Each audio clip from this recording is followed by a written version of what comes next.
Alrighty, everyone. We should be back with another wonderful week of Light of Thylea plays Odyssey of the Dragonlords.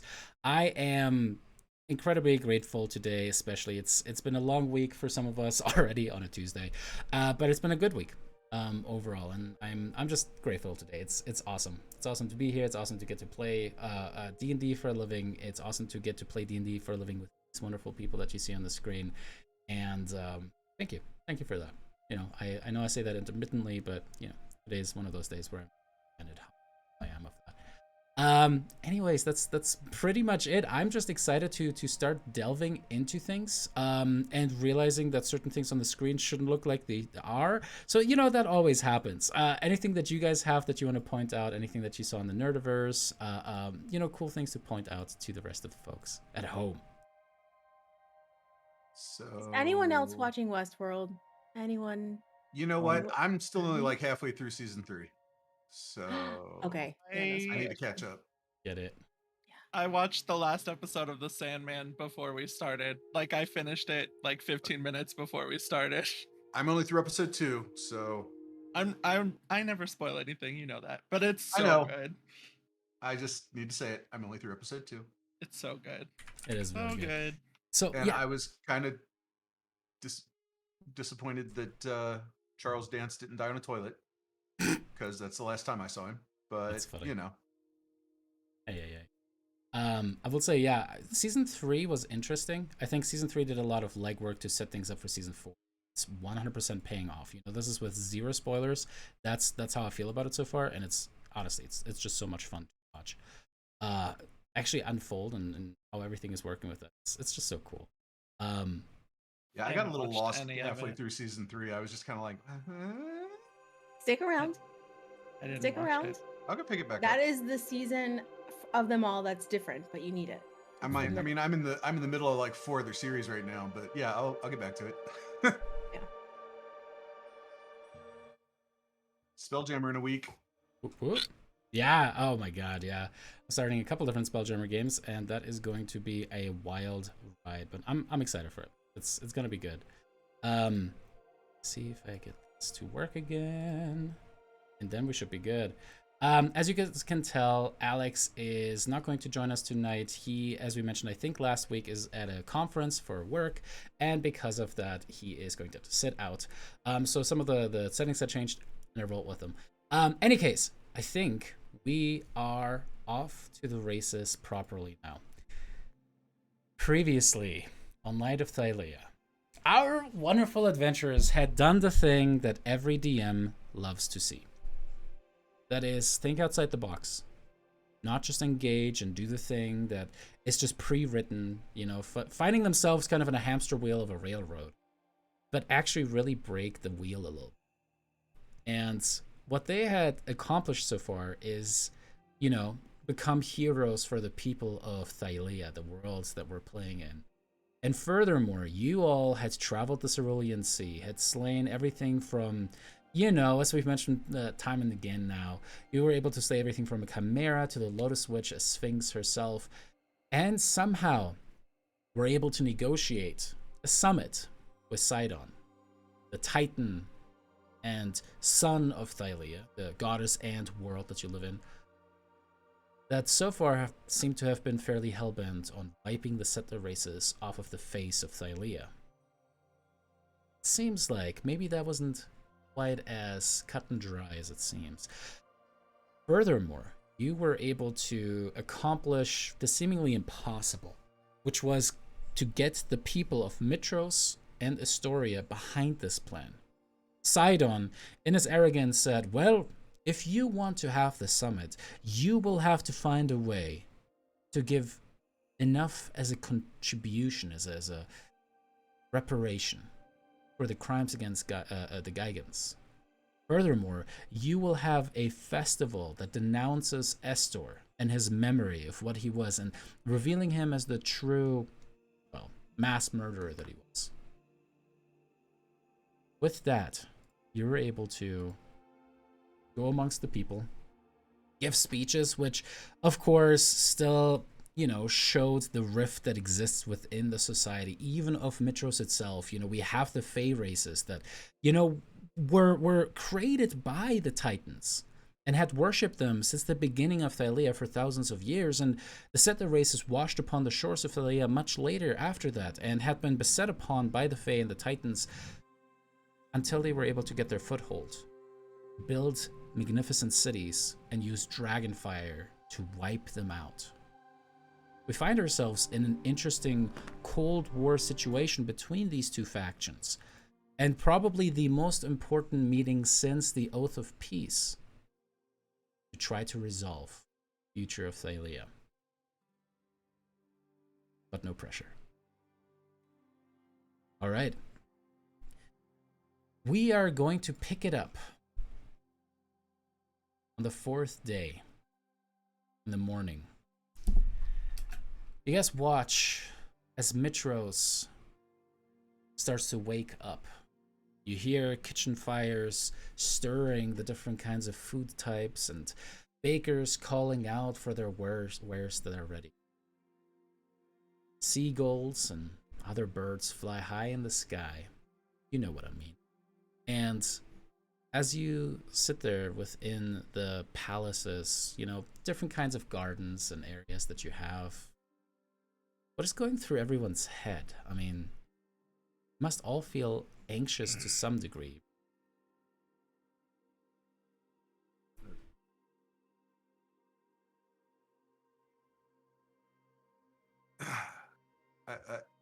Yanni is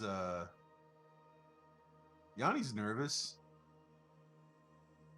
and he's partly nervous because he feels like this is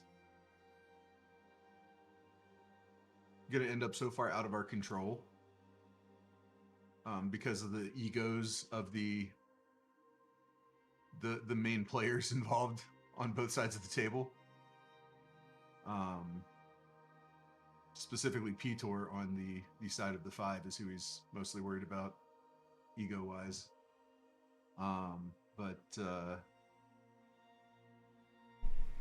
Yeah, true to his life experience to this point, though, he's kind of just like, well, I'll just roll with whatever happens. I got a shield spell already. So, yeah. Speaking of Petor, Granddaddy, War Deity, the god that was able to lay waste to the other side and has been wildly hailed. It's kind of like the Golden War god, where Esther has a lot of blood associated with his name, and that is acknowledged even amongst the settler races. But Esther is still the one that gave the settler races a fighting chance, which is why a lot of more, let's call a spade on this one, fascist oriented settlers are 100% pro Esther, right? Rhodes, the end of the First War came about because of Granddaddy's and Daddy's accomplishments. You've definitely, talked about this over the last 3 days as you guys were trying to accomplish this. You were an Astoria. Not an Estor. I just wanted to make sure that little slip was not just for... But as you spend some time around your father as well, your father indeed seemed just get heavier and heavier into the barrel, and there's a sardonic to everything that he has been saying. Sure of this. Vulcan locked away in his mithril mines, working away at the stuff that he wants to accomplish for you all, and so you haven't been able to talk to him, but what's going through your head? What's going through your mind? And Lyra, you're obviously there with him. I would say Rhodes is... his biggest concern is that if we fail, it's likely to immediately escalate into a full-blown sort of conflict situation. It's not like we're going to sort of continue the status quo after if we fail here. Things are probably going to rapidly get worse, if that makes sense. You would know, to make sure that I clarify that as a DM too. Your character knows that as long as the Oath of Peace is in place, nothing will happen. Indeed, it's this weird. It's like a weird thing where both sides of a war have agreed. Okay, on this date we're going to fuck each other up, but until then nobody can do anything. It's like this weird armistice that exists until then, and so you know that at the summit, unless I don't know things get a little weird, it's likely not going to be blows that will be exchanged, at least between the Titans and the gods. But yeah, that's a lot of pressure. You're right. What else were you gonna say? And that like Peter and Acastus and team are they're pretty stubborn. I mean, I don't feel like they're known for being like very gracious or anything. So I'm sure that that's going to come out, and obviously Sydon is not one to. I mean, he wants like full submission. Yeah. What do you think? What do you think Rhodus will do or say? Do you think he's going to actively participate and maybe try to sway one way? Because I think in the past sessions you kind of indicated that Rhodus kind of vibed with Acastus, right? And some of the arguments he was making against a peace or a proper peace with Sydon to kind of maybe have a final showdown, a last war, so to speak. I think it's definitely something that could like sort of come up in the moment. So depending on how things are going, like let's say Sydon is super unresponsive and like it doesn't seem like we're gonna move anywhere, and Peter and Acastus are sort of completely on the same page and have some sort of like if Rhodus feels like their demands are reasonable and Sydon refused to meet them, I could see him like certainly siding with them or empathizing with them. But I also think that he wants peace. Like he would obviously prefer that, but if that's not an option, he's definitely going to side with with that side. You know, like it's not it's not really a question. Now, do you divulge any of this anxiety to Lyra during the time that you end up spending in Astoria? I would probably divulge to Yanni that I would just tell him that I'm feeling torn between these two ends. One that is, pure battle and sort of everything that I have been raised to value and want, and on the other end is peace and maybe going to actually get married at some point and having a family and all of those things. But holy shit, do you go see Corinna during any of this? Your betrothed? I mean, I did see her when we were going around and we were talking to the nobles in Astoria. And things, they seemed heated, so it's not so, it's more like, it's something that he needs to deal with, but if he dealt with it right then, it probably would not have, it's just not in a good headspace for it. Fair. Lyra. But I mean, obviously, that's like I said, Rhodus does want peace, and like he can see, like that sort of idyllic, like living on the vineyard in Astoria sounds pretty dope. Lyra, you can, at the very least, I mean, your passive insight ain't great, but you can tell that there's anxiety, that is throughout all of Thylea and very much centered in Mitros and Astoria, and certainly you can feel your back just turn into knots, and you're like, oh my god, I gotta go to the spa after this. But what is going through your head as this, all this is occurring?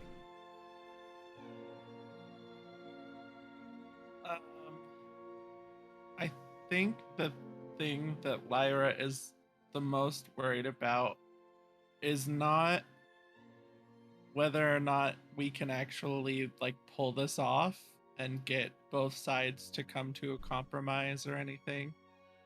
I think the thing she's most worried about is that if we don't, it means that we'll have to like go to war with the Titans, and she doesn't want to do that, but she especially doesn't want Estrella to have to be a part of that. So it's kind of like a two-sided thing where she knows she would want Estrella to be there to help them fight whatever they need to fight because she is part of the team, but she wouldn't want Estrella to have to fight her own family. And that's what would happen if we can't pull this off. And of course, that tees us up. Beautifully done there.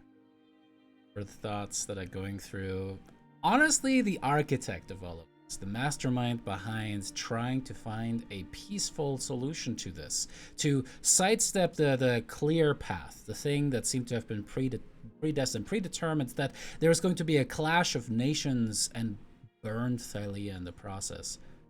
Estrella. We both know that the speech so far was not well received.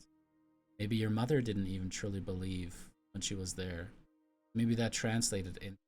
Still feel this tension, the generational hatred that exists between these two types of people. And even that is an over-exaggeration. You are the prime example that settlers and Fae folk do not have to hate each other. As you're sitting in your room this morning, maybe meditating, maybe trying to eat, maybe just not even looking at your plate, just going through your head, through your heart. I think so. After her speech, when she like kind of watched the crowd like react the way they did, was so divided. Estrella is very naive, and she's very optimistic, blindly optimistic, and I think that is so hard for her to comprehend that they wouldn't even want to know what their options were for peace. That I think honestly that Australia doesn't have very much hope anymore for that happening. I mean, if the people don't even care, then why should she care? Why should any of us care? So I do want to say that she turned to her mother after that and told her that she loved her, which is kind of like a big breakthrough for Estrella and her mom, and thanked her for trying, and kind of just faded into the rest of the light of Thylea. And today I honestly think she's not even thinking about it. She is where she is right now. She's not gonna abandon the light of Thylea. But I think she feel like she's done like everything she can do. Like she'll do everything she can do to keep them safe. But I think she's kind of disenchanted with all of this right now. The cause for the cause. Without a cause now. Yanni, you've been sticking your nose in the books of the Academy, trying to decipher scrolls and notations that were, made about the history of Thylea, what is known about the Titans, weaknesses that they might have, not just in a literal sense, but geopolitically speaking. You have been able to, gather some stuff, have been looking at, how long this conflict has been going on, and it's just overwhelming. Like you are quickly becoming a little bit of an expert in this field, though we don't have Google and there are no search engines, so your search is somewhat limited. At the end of it, you have some information, and you've written out some keynotes for the other members of Light of Thylea to take into this meeting.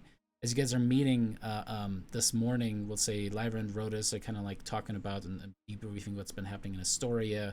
Brissa is currently, finishing up some flight drills with Castus and the other Dragonlords to make sure that hopefully everything will stay safe on top of, Mount Vulcan and the Grand Arena where you guys are going to have this conversation. But I'll say that there's just a little moment for the two people who were in, Mitros together. Maybe the evening after the speech that went lukewarm.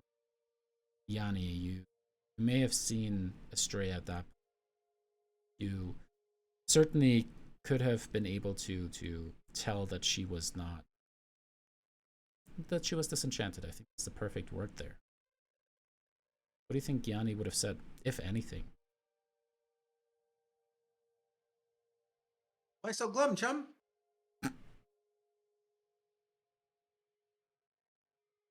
Oh, Yoni, do you think this is a terrible idea? Terrible idea? No. Lost cause?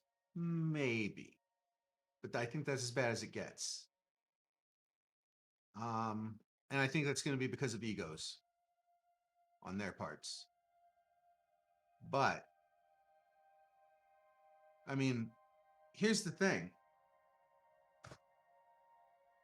Worst case scenario, we go to war. Guess what? We don't do this, we go to war. So it's kind of a no-lose situation, right?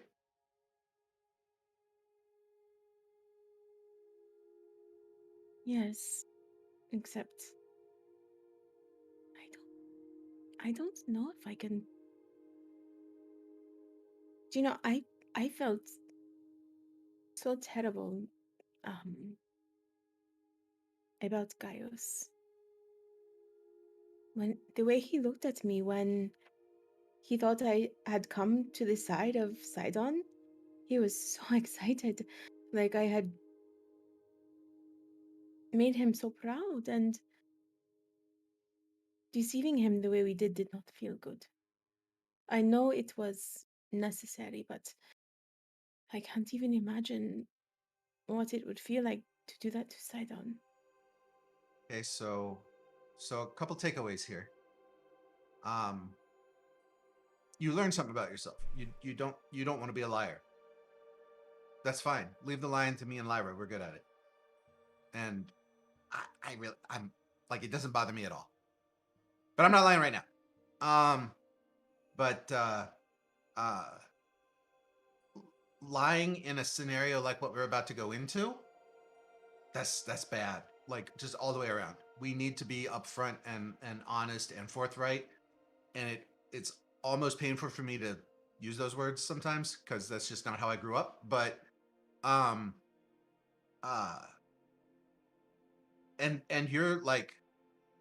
you're super good at that. You're super good at saying what's in your heart.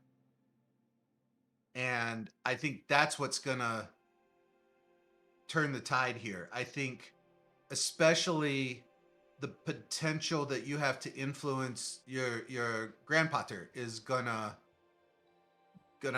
play in mightily, and he's gonna see through any lies that we try to tell him, just like the gods are.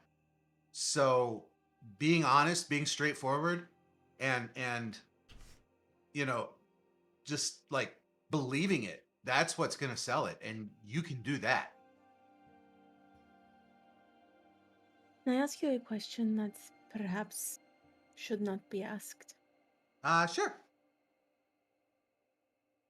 Why do you care what happens? So apparently, my life has been relative scatta because there was a prophecy that before I was born that I was going to kill Lutheria, and she decided to try and hit that off at the pass, as they say, and it didn't play out like she wanted it to, and instead I've just had a miserable couple of decades on this planet. And so I guess, prophecies being what they are, I'm most likely going to have to kill her or die trying. And if I'm going to have to kill her, I'd much rather Sidon be okay with stepping aside and letting that happen than having to fight my way through him and his people too. And, while most of society might have ignored me and pushed me to the side for most of my life, I'm not, I'm a thief, I'm a liar, but I'm not like wicked. and evil.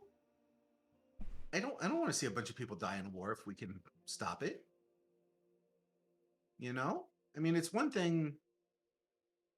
I mean, you know, I'm pretty sure all of Sidon's forces have signed up for this. I mean, I know Arisia uses conscripts sometimes. I don't know about the other two cities, but you know, it's one thing if soldiers who agreed to lay their lives on the line die. It's still like, I don't think it needs to happen, but that's one thing. But there's going to be a lot of collateral damage if this goes down. And I, if I thought I had a chance to keep that from happening and I didn't take that chance, I don't know if I could live with myself.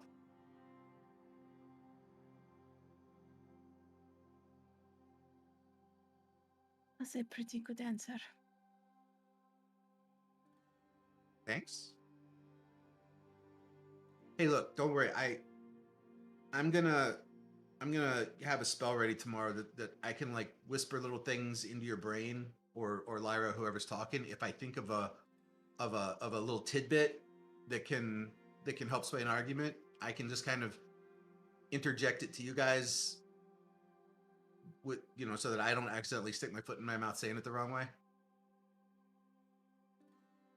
Okay, That's comforting. I'll have your back as far as the facts go and the logical argument stuff. Okay.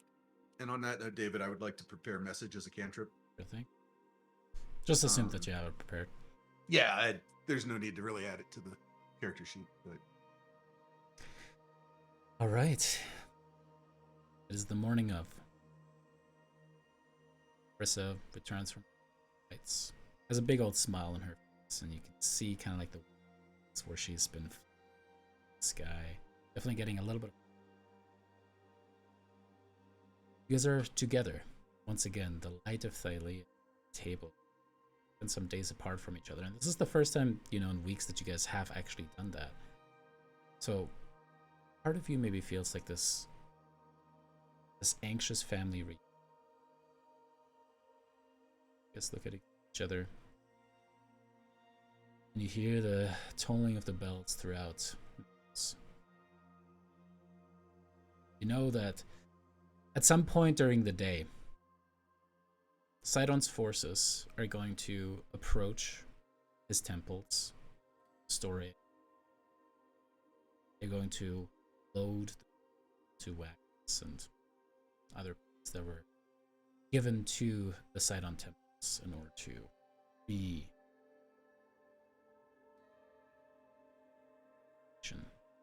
it's a better future. Currently, there are crews that are, you know, turning the Colosseum at the top. Of table is going to be prepared, huge chairs. You're also informed that Sydon will indeed not be alone this day. It is said that he's going to bring these 3 individuals with him. He said that his family will accompany him, and that those who do make the decisions or import to this discussion will also be at. Sydon, in fact, requested that all of the Light of Thylea attend, as well as the 5. 4, that is. The one is just always kind of there. Mm-hmm. As all of this is going, you know, you do have a friend who is also extremely anxious of all of this. You see your blue-skinned tiefling with this very dramatic kind of pacing back and forth as, you know, may or may not reach them. You know, he definitely biting his nails. Maybe jumps a little bit stray, you turn a corner. So this is happening, huh? You're actually going to try to negotiate for peace, huh? You look very nervous. Nervous? Oh, I am very nervous. I mean, you know, as you know, I have gone out on a limb here, and I've really, you know, tried to show my worth. I know there are some of you that have, you know, their reservations about me, but just worried that I'm going to be some kind of a bargaining chip at this table. Something to be offered, sacrificed to Sydon, because I killed one of his favorite pets. So, yeah, I'm a little nervous. Andres, you are not a bargaining chip. We would not do that to you. I would not let that happen. I grew up in the Temple of Thylea, where everyone had to look over their shoulder at times. It maybe is a little bit of my second nature to have these paranoia, I suppose would be the word. I'm worried that the other members of your party might feel differently about this. Seeing the way that Yanni looks at me. No, he is always looking for a way that I slip up so he can sink that little heart-shaped bow up my ass. But, listen. I'm just worried. I feel like... I don't know. You feel like you betrayed the people that trusted you? I mean, I did do that. It is not, incorrect to say that. It's just that... Yes, that's exactly how I feel that way too. How do you feel that way? You're doing everything you're supposed to do. Well, just the look on Gaius's face when he was so excited that I had come, and I don't know, he trusted me implicitly, and then we just... Anyway, I mean that I know how you feel. It was not something you could walk away feeling good about, no matter what happened. But you Okay. did the right thing. Time will tell. But I can tell you this. Gaius was a piece of Malaka. He only cared about himself, his status with Sydon, and he wanted to rule the world. In the name of Sydon, of course. So you did all of Thylea a huge favor by killing him. He would have been such a pain in the ass to have to. And now we don't have to. Well, there you go. So why are you so worried?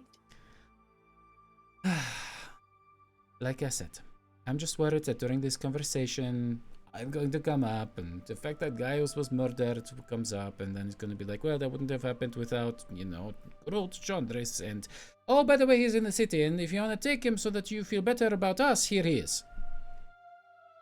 I'm gonna take his hands. I promise you, I will not let that happen.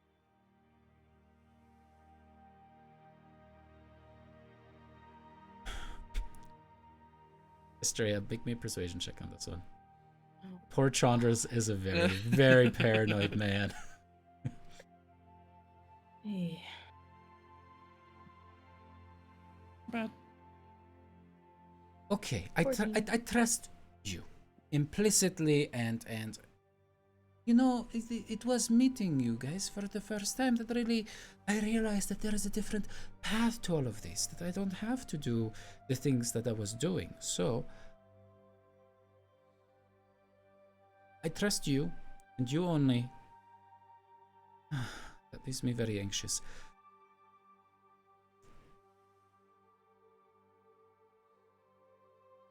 How about this? Would you do me a favor?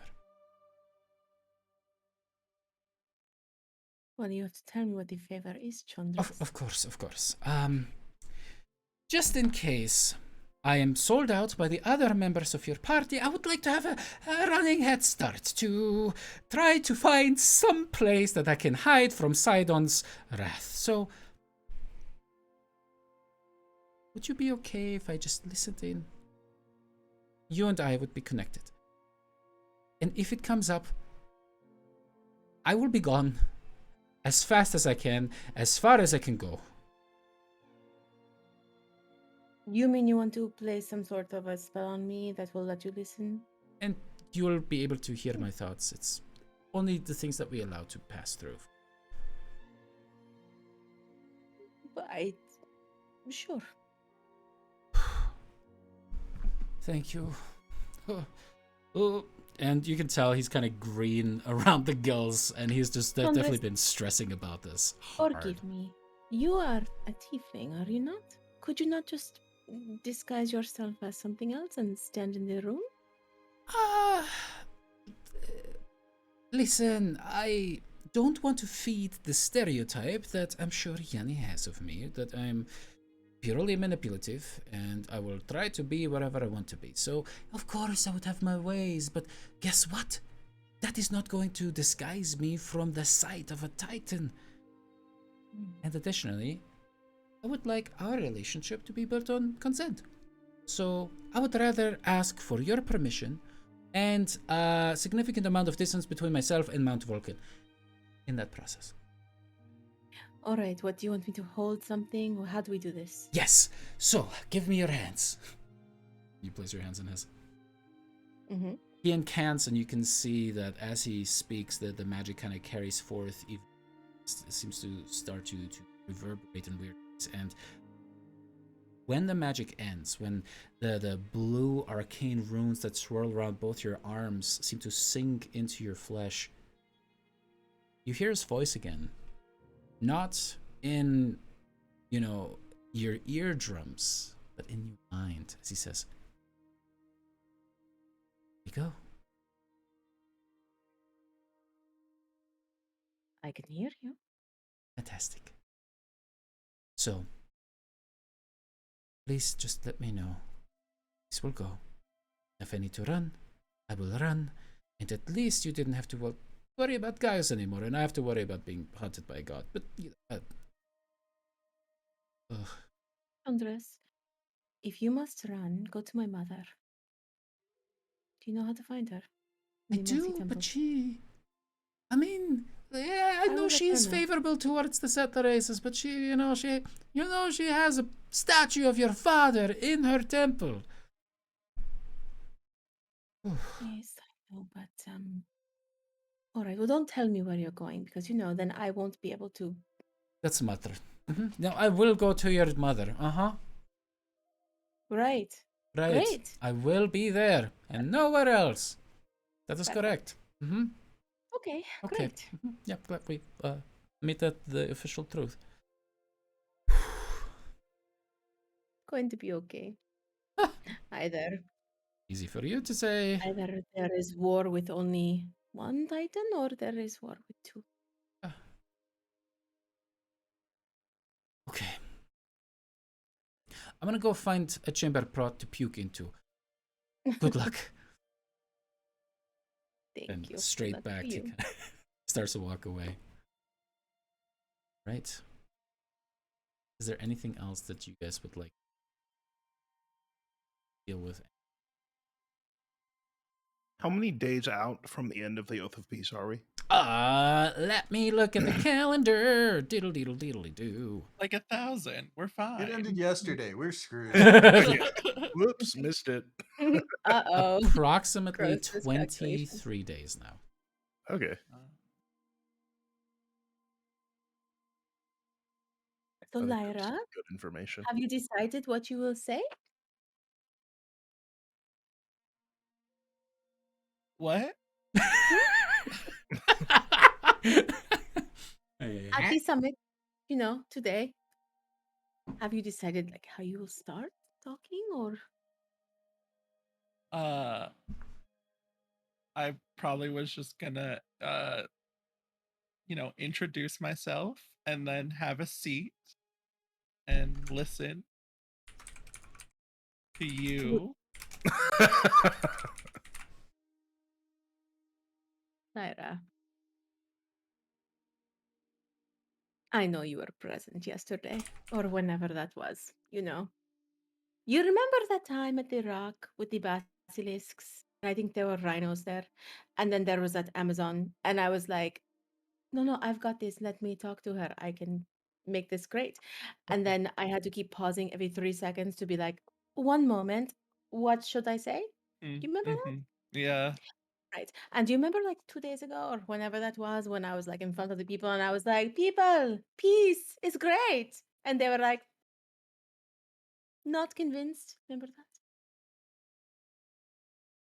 I mean, some of them seemed convinced. I mean, everyone was pretty convinced when you talked. I think you should be the mouthpiece. It's just not who I am. You know, it seems like it should be who I am, but it really is not usually who I am. Sure it is. You're always very persuasive. And charming and charismatic. It's kind of your whole role in the party, I feel like, in a little bit of a way. You would think so. Mm-hmm. What if we all like take a turn? What if we have like a a round table where we all just say one thing? Yeah, we could play like good city guard, bad city guard. It's like, Oh, is that you and Rhodes, you know? Great. Good Oh, centurion. all bad come in really hot and strong. Perfect. we could do that thing where there's like a totem where if you are holding the totem, you get to talk, and then you pass it to someone else, and then only they get to talk. Mm-hmm. Y'all don't want me to talk. I'm gonna say something that I shouldn't. I get a little impulsive. Right. So should we just talk We'll about just never give the totem to Yanni. We'll just always be like, nope, not Yanni's turn yet. Oh, it sucks that he's so sure. Oh, I didn't see you there, Yanni. I'm so sorry. Well, I promise I will say something. That's it. I will be present. I will contribute. Thanks. No, I Pre- will say present. something. So that's way more than being. Yeah. No, I. You're right. And what if Luteria is there? It's gonna really just throw a whole wrench into the Mm. whole thing. So hopefully she's not. Right. Offering the suggestion that we all just kill Luteria, if Luteria is at the table, is going to be super awkward. If Yeah. Terry is there, you need to get me out of there ASAP. Right. He wouldn't bring her, right? Didn't I don't Brisa? think Brisa sitting right there. Didn't you say that? Didn't you say that Sydon was pretty amenable to the thought of killing Luteria? Yes. Teresa? Sorry, my brain. I needed a minute there. Listen, I have too many characters. I have That's 20 great. characters in my Brisa. mind right now. Brissa just goes, flying with dragons? Yes, it's really great. Oh, yeah, sure. Uh-huh. See? You know, what we probably should have done when we mentioned not bringing Lutheria, but we didn't get the chance to do because none of us got to talk to Sidon except for Brissa, was maybe be like, Lutheria can't be there because she's got this thing with Yanni. And if you want all of us to be there, then Yanni has to be there. But, you know, what's in the past is in the past. I don't think he would bring her. Do we know that I mean, he's bringing we people? can Did we always hear that? We can always say Luteria, beautiful. Your, parties are great or whatever. Your dreams, scary, but whatever. Don't kill any more children. That's part of the deal. No children sacrifices. None of I your thought we favorite. were against lying. I thought, wasn't that the whole? Didn't we just talk about this? You don't want to lie to people. Well, Wasn't that's that not just a lie. Like Luteria. But I mean, listen, if she said like I will never hurt children again and I will just be like a normal Titan and like do my like Titan things, then that would Can't be trust okay. her. Can't trust her. Agreed. But if she's there, She would have to agree to abandon her pursuit of Yanni. right. Agreed. Yes, of course. Yes. It'd have to all be oaths. Like Yes. Agreed. everything oath. Yeah. Yeah. Written. Mercy gets all excited at the mention of oaths. Right. Okay. So that we would just pretend like we always knew she was going to be there. right? And just say, here are our terms, Luteria. Killing babies is bad. Yeah, that's fair. If she's there, we'll adjust. Mm-hmm.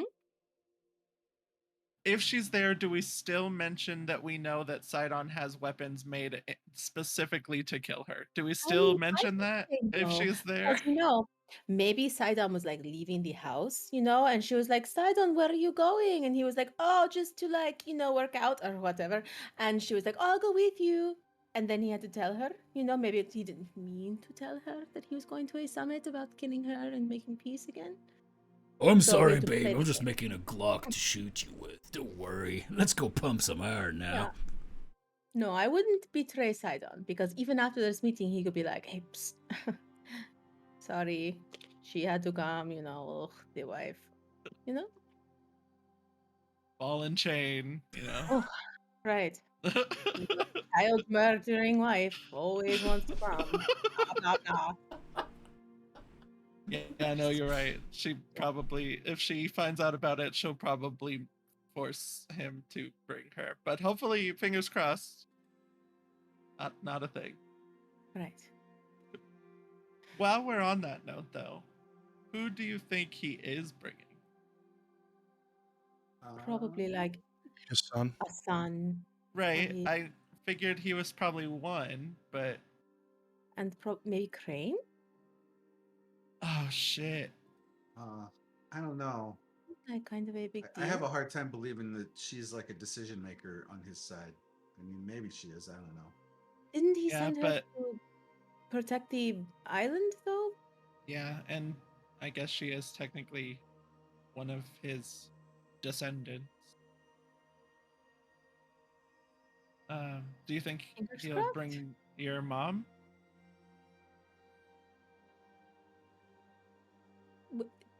Do I think he'll bring my mother? Yeah. Like to sit on his side of the table? Yeah. Oh, I mean, it seems kind of like she's, I don't know. That would be an interesting ally.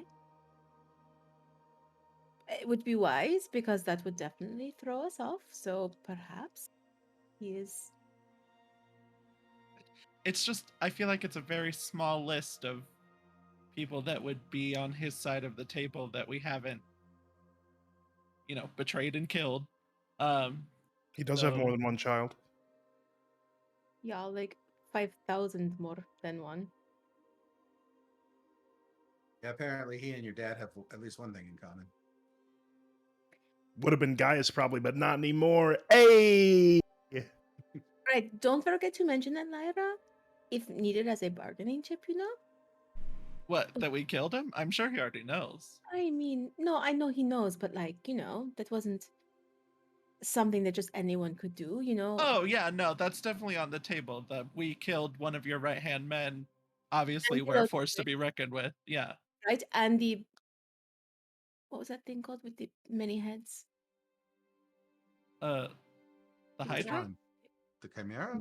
Yes, the Chimera and the We've killed a couple all of things those that had things. multiple heads. Right. We are badasses. We also took Don't out tell the him we Lotus died Witch. a bunch during Yeah. that, because don't mention that.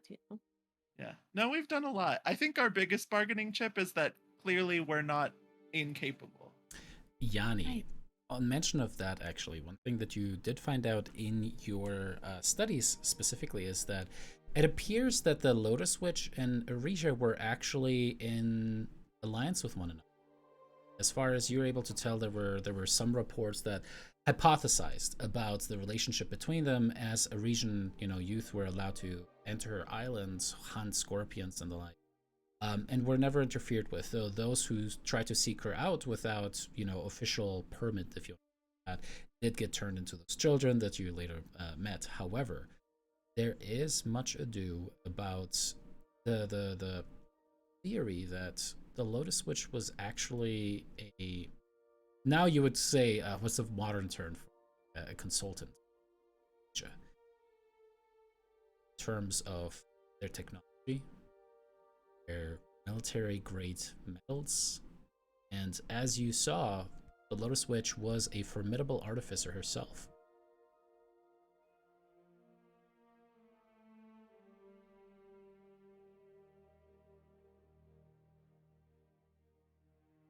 Yeah.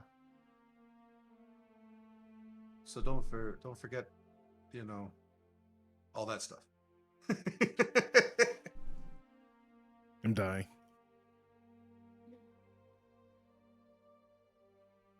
Sorry, I didn't mean to cut the roleplay short. It's just since Do you we guys leave have mentioned like the Lotus. weapons there or something? Hmm? Is that what he's trying to get at? Do we leave weapons there? Those No, like- no. That is to say that the Lotus Witch apparently had been working with Arisia. The other thing that Yanni knows is that Sydon is equally at war with Arisia as it is with Mitros and Astoria, but Mitros and Astoria are its own little block, if you will, allied city-states, whereas Arisia is still in this Cold War with Mitros to this day. Do we know who rules Arisia? Because it's not one of the 5, but the other 2 nations are clearly ruled by 2 of the 5. Mm-hmm. Arisia is ruled by Queen right? Helen. Mm-hmm. Oh, Pay right. attention. I remember that from way back in the beginning when we first started this campaign. Totally, 100%. I filed that one away because I'm from Arisia. Otherwise, I'd Right. have probably been like, "Hey, who's in charge of Arisia?" What happened to the Siren City? Nobody cares. Yeah. Fuck my Oh. family, I guess. Sorry. I bad again. But yeah, so we've got, hey, we've taken down all of these very powerful foes.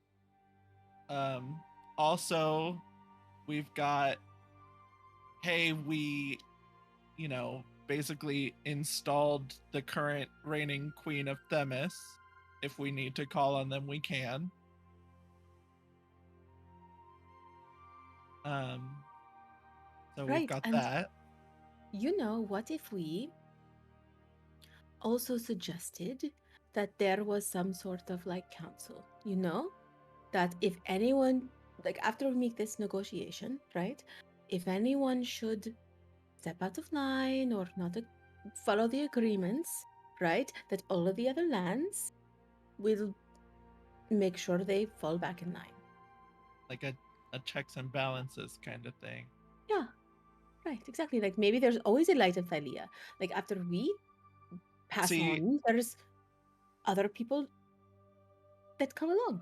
I was actually thinking about that same thing, a little different than a council. I do like the council idea, but I was kind of tossing around the idea in my head of being like, hey, if any of you overstep between what we've got in place, it's not like after this summit we're just gonna disappear. We'll still be around, and maybe we, take the time while we're still on Thylea to pass the knowledge we have to other people, to just have a Thylea. continuing light of Thylea to be there as recourse in case, someone decides they're done playing share. I mean, don't forget, we've got oaths that can do all that for us. That's true. Yeah. But always having a light of Thylea does kind of sound comforting. Yeah, I do like the idea of just having a threatening force in the background just for the rest of eternity. That I do like that thought. But also we can make an oath, sure. I mean, let's face it. If we do come to some kind of agreement, neither side's going to walk away without making sure the other side takes an oath to agree to their part. So. Oh yeah, there's probably going to be multiple oaths made today. It's not like we're the ones demanding it. It's going to happen. Right, so high level, what are we suggesting? We're suggesting, hopefully if Luteria is not there, that we got to get rid of her because she is a crazy pants, right? That Sydon takes his place rightfully as the Titan, which would be the, obviously a Titan, right? We would let people choose who they worship, but that It would The be the other- only Titan to worship. could be that we know of. True. Well, we know there's more. We probably need to deal with that. Should we tell him we know that? I don't know if I there's don't value think in that. so. Because the people don't know that, do they? No. I was I just mean, thinking I guess if it could be a bargaining chip. It could be like hey, you want these people to worship you. Well, if they find out that, you wiped out all your siblings except the one that you married, they might have a problem with that. That might make them not want to be, well, you that's know, not necessarily true either, right? We know that there's the one that is like under Thylea's, or not Thylea, under Lutheria's thumb, basically, right? Didn't yeah. we hear about him? The one that pulls the Hypnos barge, Teleos, Yeah. Right. who's the namesake for Sidon's son, the Oh, Persephone. right. Oh, right. It appears that Sidon and Lutheria have named their children after the other type. Yeah. That's interesting. What do we think about maybe feeling out how he feels about, Thaliaeus Senior? Because if we're gonna take out Lutheria, then we could, unimprison him. Here's what I say. Isn't he like a Right? giant zombie or something? I don't know. Isn't that We'll what they we'll said? cross that bridge when we come to it. Here's the upside for Sidon, right?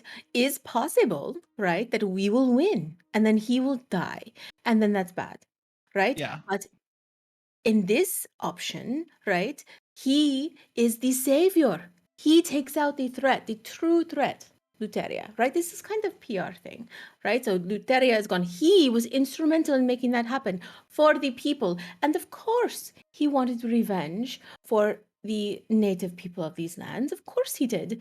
And he is a father taking care of his children, right? Just like the gods are sort of same, taking care of their children, the settlers, right? And so no one is wrong in this fight. But at least this way, all of the people have the choice of who to worship, including Sidon, because no one will think he's a terrible psychopath that wants to kill people anymore. We will make it known that he was instrumental in saving Thylea from oppression, because listen, there is possibility that they will uh, be ruled by only Sidon and Luteria, and that's bad.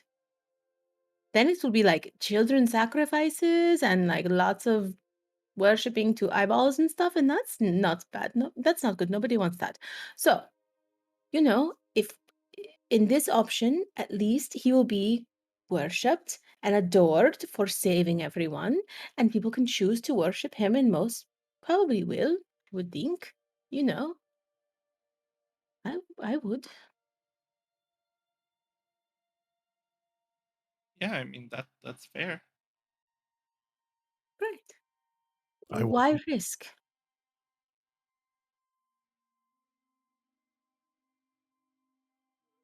Protests. Do you want to spar right now? Is that what you're trying to tell me? Are we getting PvP? We're just gonna have a big fight right before the summit. You guys all like hobble in there, like don't worry about it. No, wait, it was just a family squabble. That's all. Don't worry about it. She's missing an arm. Yeah, but he's missing his eye. Mind your business. Mhm. This is family business. You There's stay out. spells for that.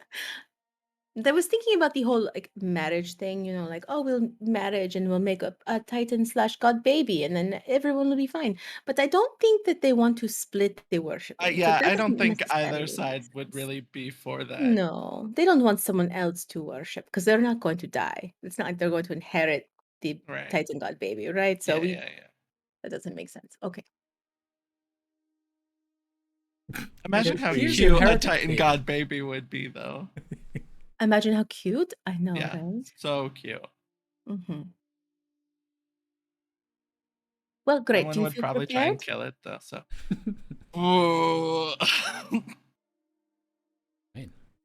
With that, Great.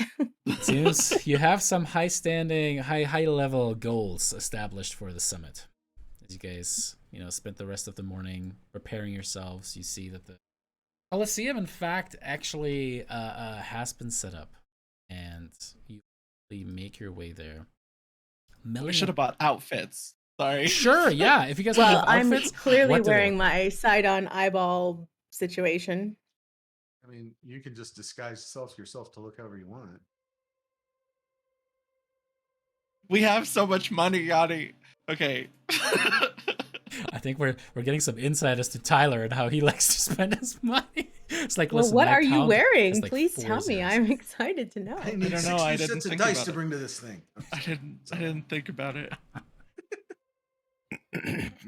If you guys I want to don't know have what I nice would sets wear. of matching togas, you certainly can. Accessorizing to indicate certain support. I'm sure, you know, Asteria, like you said, you're going to have that a diadem that is kind of like the red eyeball that is, you know, Titan. Flip side, Rhodas, you might be walking in there. A historian general regalia.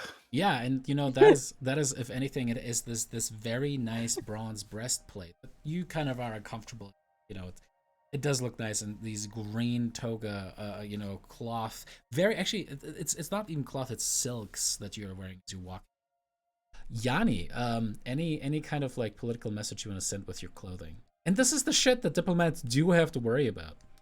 Isn't that wild? Um,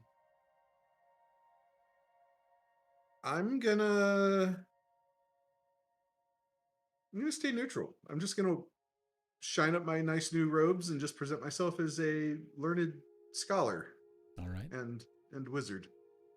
Lyra, you can look like whatever you want to, but if you would like to actually have a nice piece of clothing, Valis is more, you know, happy to support anything that you might want. Those things. Yeah, I'll probably just disguise myself. So it's not going to be like a completely outrageous illusion because it's still going to be me. I think, let's see, what would I wear? I think my hair would be completely pulled back into one big braid with just like gold thread intertwined between it. And it would still be a toga, but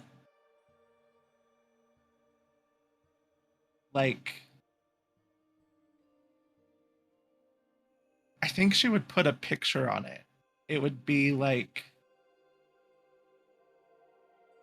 Thylea, like the continent of Thylea is the pattern of the toga. What is a very common depiction of Thylea, which you would know, is the tree itself, the life tree. Golden Oh tree that yeah. sprang forth out of the earth, from which Kitamane had plucked the apples that ultimately then bore fruit. Yeah, I think she would want it to be very like, obviously I'm helping the settlers and the gods, but I'm still a fae. You see just a little vision of just like a very hermit, wild-looking, wild-haired, well, you know, literally speaking. Cyrus like, slay girl! As he skitters back into the forest. Yeah. Good story. Okay. You guys communally ascend Mount Vulcan, where you guys, of course, know the Colosseum to be. In a cluster on the left side, you do see a group of familiar faces. You have Peter, who seems to be grumpy about the fact that he is very much sober. You know, kind of standing a little bit like a little pouty frat boy. Valis, who is currently conversing with Vulcan and Acastus. Next to Acastus, you can also see your sister, Rhodas, Anora, as she had also been invited to come to the peace talks. You guys walk in, and Brissa immediately kind of walks over towards Acastus as he starts talking about the drills that they've been having. Vulcan gets very excited when he sees you, and as he turns around Rhodas, approaching you, wrapped in beautiful, very rough spun, like hempen cloth, is this massive sword. See it yet? The hilt of it is kind of peeking out, and you can see the magnificence of it. As you step forward, all of you guys, it's almost like a disturbance in God damn it, the Force. But as they step forward, you can tell that there is art, there's power emanating off the sword. My boy. This day. Well, this day is bringing back bad memories for me, but even that cannot turn aside the thing that Daphne was able to help me create. This sword is the crowning achievement. My life. This sword. Your hands will be known as the blade of the gods. With this, he starts handing it. Just take the hit. Yeah, and I'll reach out and I'll take the wrapped package from him and draw the sword out from its, I don't know if it's wrapped in cloth or something, and hold it aloft for everyone to see. With a fluid motion, Ooh. see the sword as it was before, aloft, shining. There is an alloy nature to this. You can see that he certainly has taken the meteorite that you had given him. There's like an interesting matte glow to it, interwoven and fused together with adamantine. You can see bands of gold and platinum woven around the sides of it, and it is magnificence. It feels perfectly balanced, not too heavy, not too light. As you take a couple swings with it, it is almost as if you can slice reality itself, Rhodas. This sword is the most amazing piece of weaponry you've ever held in your hand. Do you feel there is something else to this? An excitement, a resonance between this weapon and your very soul that you've never felt with a... This Vulcan goes, "Come with me. I need to tell you something about this sword." I'll follow him out. I tell everyone I'll be right back, I guess. Or it's cursed. Time.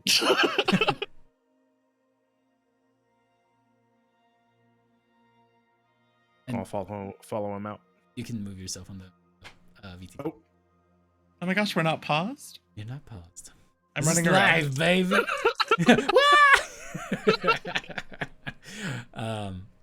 Rhodas, as you walk over with Vulcan,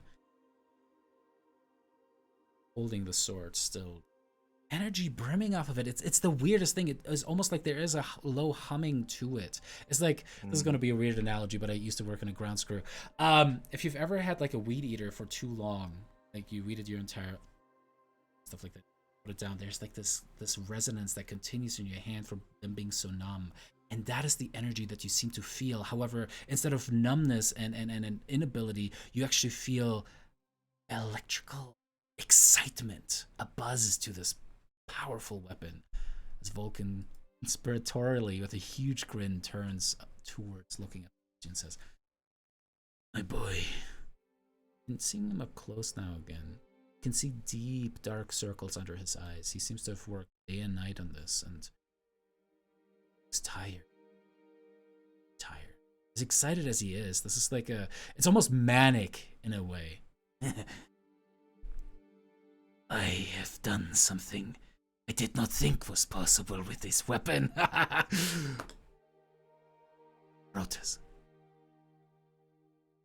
When we protected Mitros, I realized that we can take a bit of the spark that makes us gods, and we can shape it to wonderful things. Things better than a bubble around a city. Things that can change reality the way that we can see it and the way we want to see it. The sword, my boy. The sword holds a spark of mine and your aunt's divine power.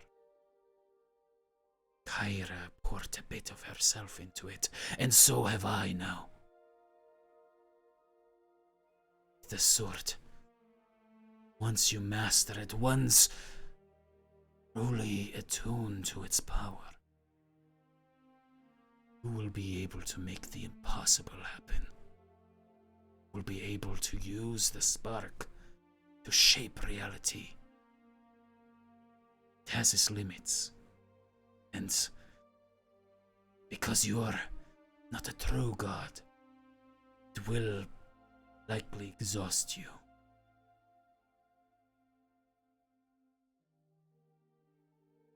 But you will be the true heir of the five. Out of character. I don't know what to say. So you as players and at home appreciate this. This is a +2 greatsword with a luck property.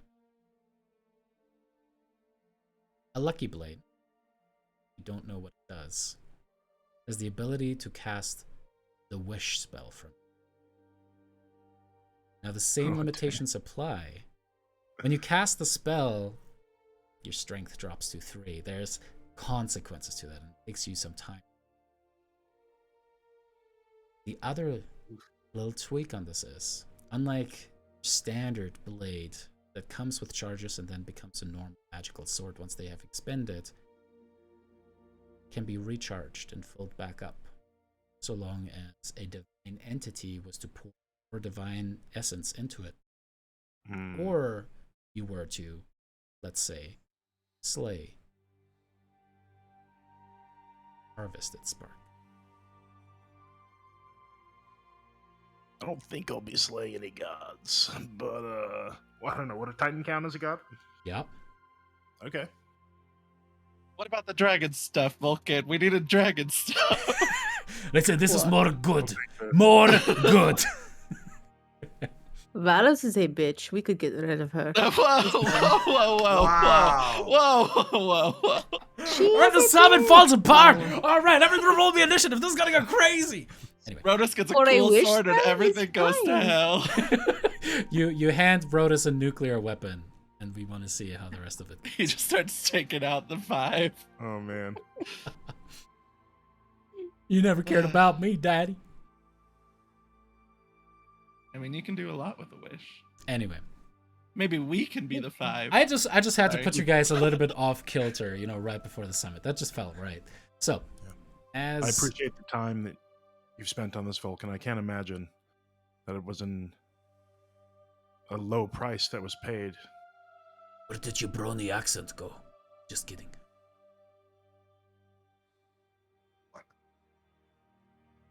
My boy. I love my children very, very much. They all have their own strengths and weaknesses. And by no means am I prototypical god or father. And I wasn't there. Maybe part of me is doing this for your benefit too. Well, for my own benefit. Feel less like absent father.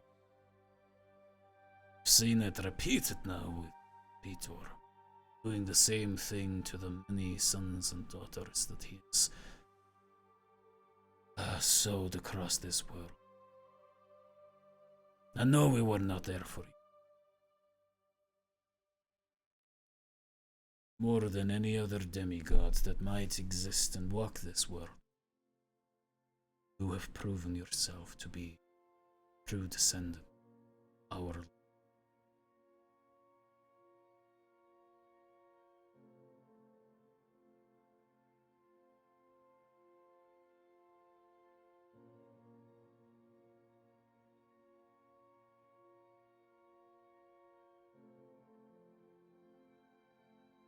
Is it just me or is Brian frozen? Did he freeze? He Yeah. did freeze. Oh my god! man. I was like, is that just a This really is such a long metaphor dramatic for pause? this family Did I and the disconnect? emotional run. Yeah, you Yeah, froze for you were like frozen for a second. Froze. for just like 10 man. seconds. That was amazing.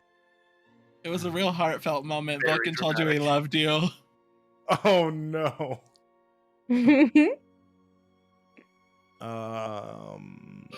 I'm so sorry. I disconnected for like 5 seconds. Probably a very important time. All right, say it all again, You David. do that. Say it all again. It's good. Say it all You do that. again. Yeah. The TL wasn't there for it. He wasn't there for me. He is trying to make up for it. There's part of him that you can tell, and he says so, like admits himself too. Is like he's doing that for himself because he feels like he wasn't there for his kids. And now watching Petor, having fathered dozens of little demigods that run around Thylea, makes him realize how shitty of a parent he is. And so, he's recognizing that out of the demigods, that he has met so far, you are the one that has carried forward best. And he's proud of it. Well, I'm glad you're here now, and that's what counts. I'm sure that there are many other demigods that are roaming Thylea that wish they could be in my position. Except Daphne. I do respect her. I do like her arm too. It's getting a little hard to swing it these days. Glad that I can pass on my knowledge to her at the very least. She's going to be a great asset in the future too. Seems she prefers to stay out of the limelight. She does. She does. Shame. She hits like a mountain. Anyways. I'm kind of sad. I like that sword. Can I swing it just one more time? I'll pass it back to him. And it kind of like focuses in on it. You can see like this golden lightning from at the corners of his eyes. You see, and as he swings up, you can just see this golden swath form up as it cuts one of these statues that have been erected on the first level of the arena itself, and just perfectly cuts it in two. The marble striking into the sun, the blood-soaked sands below. Just goes, to be young again. I'll take it back gracefully, and I will place it on my back in my little sword holster. See if it fits. And the blade of the gods perfectly fits into this.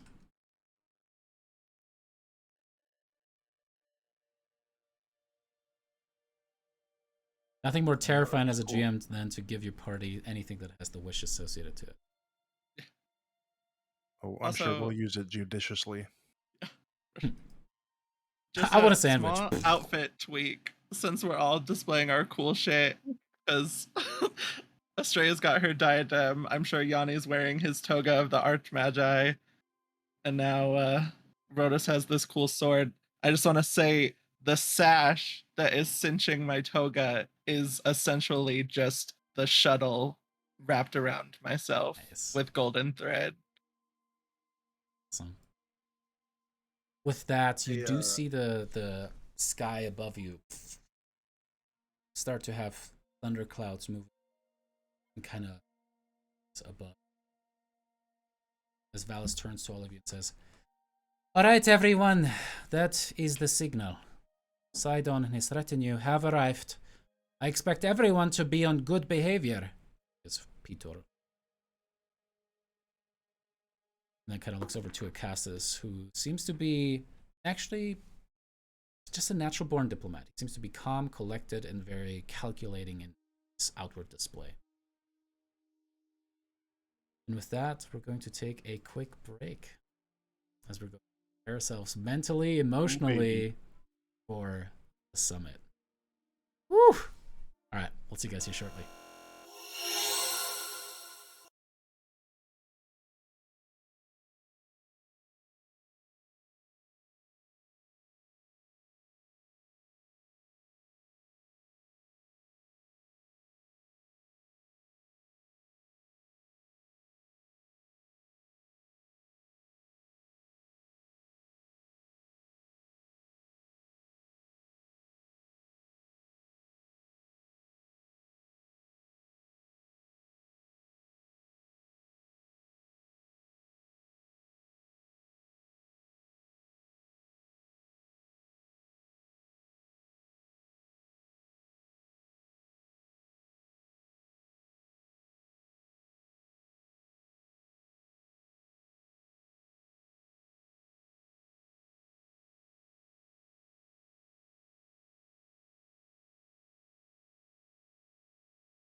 Alrighty.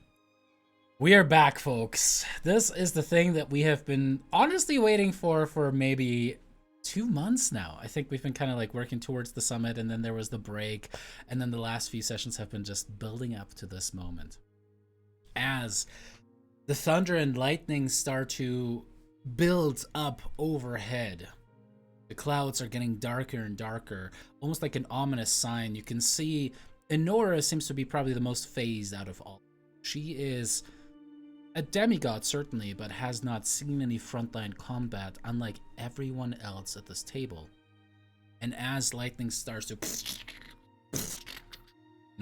cut down and strike across the sky above you, suddenly a massive discharge seems to hit right below and into the sand. And all of you have to kind of avert your eyes for a second as there is a huge flash, blinding light that recedes. And as it does, you can see 3 titans before. A dragon, almost the size, comparatively to Sydon, who is currently carrying his massive adamantine, and you now realize also meteorite glaive. The same glaive that was used to cut off the head of Kyra by the hand of Gaius, though much larger now. Imperiously looking down.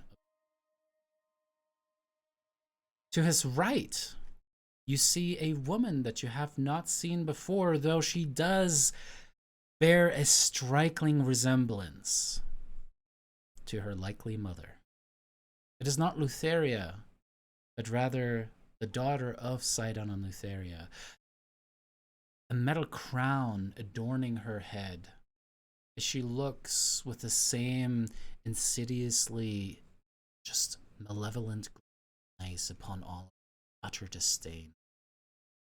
To his left, Brissa kind of leans in and goes to Lyra. That was him. That was the hot guy in the throne room. Super hot. You know, the He one that is you asked hot. me Oh like my God. multiple He times. looks like I don't know why you Drogo, am had I me. right? Why did he have to describe him in such detail again? I mean, okay, I kind of see it now. He kind of also looks with kind of like a Khal Drogo, very deep frown upon all of them. Almost like a little lapdog. In size comparison, next to Sydon and the others, is the adult silver dragon Freya that Crane is currently riding. Crane, who kind of has her hand up on the braiding saddle, dragon kind of looks at all of you, just kind of excitedly waves in your direction. Oh, hello! As Sydon kind of does like a little side glance at them. Let's get this queued up.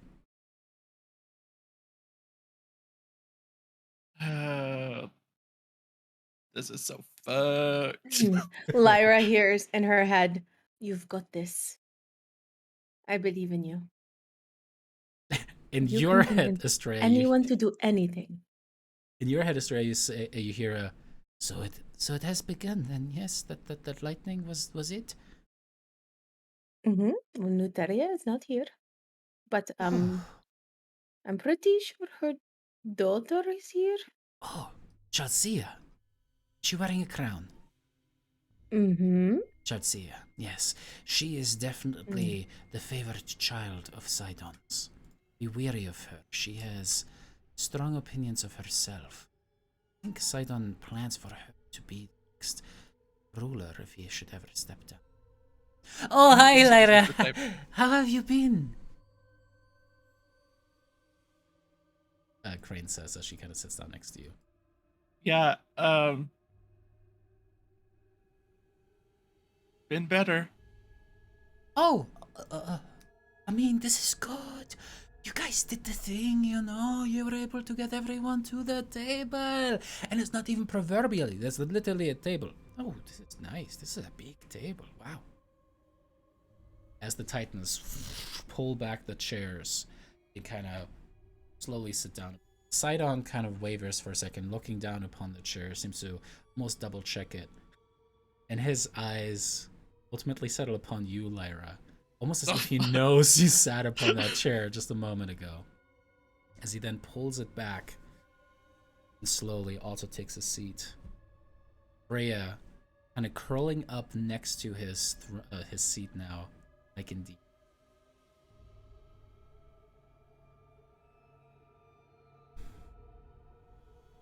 Titans, just consider all. You can sense the malevolence, Chalcia and Talius's eyes as they consider you. Minds imagining pushing you. Sticks. But Sydon, his eyes, ultimately, as they pull away from Lyra, just look upon Vulcan. See him. And Sydon just staring. Indeed, for the first 10 or so heartbeats, there's just this awkward, charged silence. Do you wait for someone else? Absolutely not. Are you right, Thylea? I just clear my throat. Well, the entire table. I'm 7 gods. Their eyes all turn towards you, Lyra. glad we all could make it. I am surprised, Sydon says. I did not think that your callous and self-interested people would have it in them. Give tribute. Tribute is necessary. I am impressed.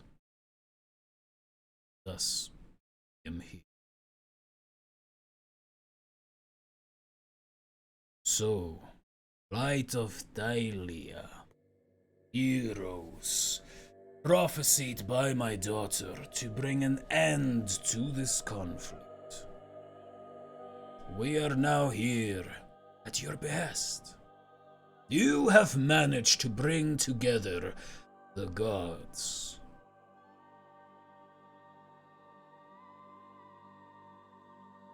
His hand out, still continuing to hold one hand onto the, even while he's sitting down. What is it then that you propose happens next?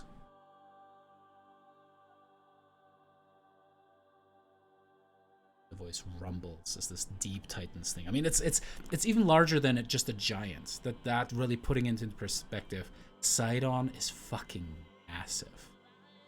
And even being this close, you can feel the divine power pulsating off. You get the sense that, yeah, if you went toe-to-toe with him currently, not sure. Frankly, as players, I'm gonna let you guys know, you're not sure you could take him. We'd be fine. I'm just gonna, Estrella's just gonna give a little bit of just the slightest side eye to Rhodus. Because she knows that he's thinking about how big Sydon is, you know? Just a teeny tiny Sydon eye, just a little blick of, you and I know that, you know. I could take him. He just got this cool new sword. We're I fine. got this vibrating sword on my back. It's giving me a lot of confidence. No, it was more like we were just having a competition between the gods and the Titans, and the gods are just sitting at, they're kind of small compared to the Titans are big. That's all. Maybe they just don't Look, have sizes such a and big everything, ego. okay? Yeah. Maybe they don't like to showboat. Mm-hmm. This is not here. I have to do something, you know? Rhodus will speak up and say, Sydon, do you care to introduce your friends? Unlike your kind, I do not simply associate with friends. These are children. Thylea is see him kind of just puff out his chest even more. And yes, Tyler, it's rippling muscles.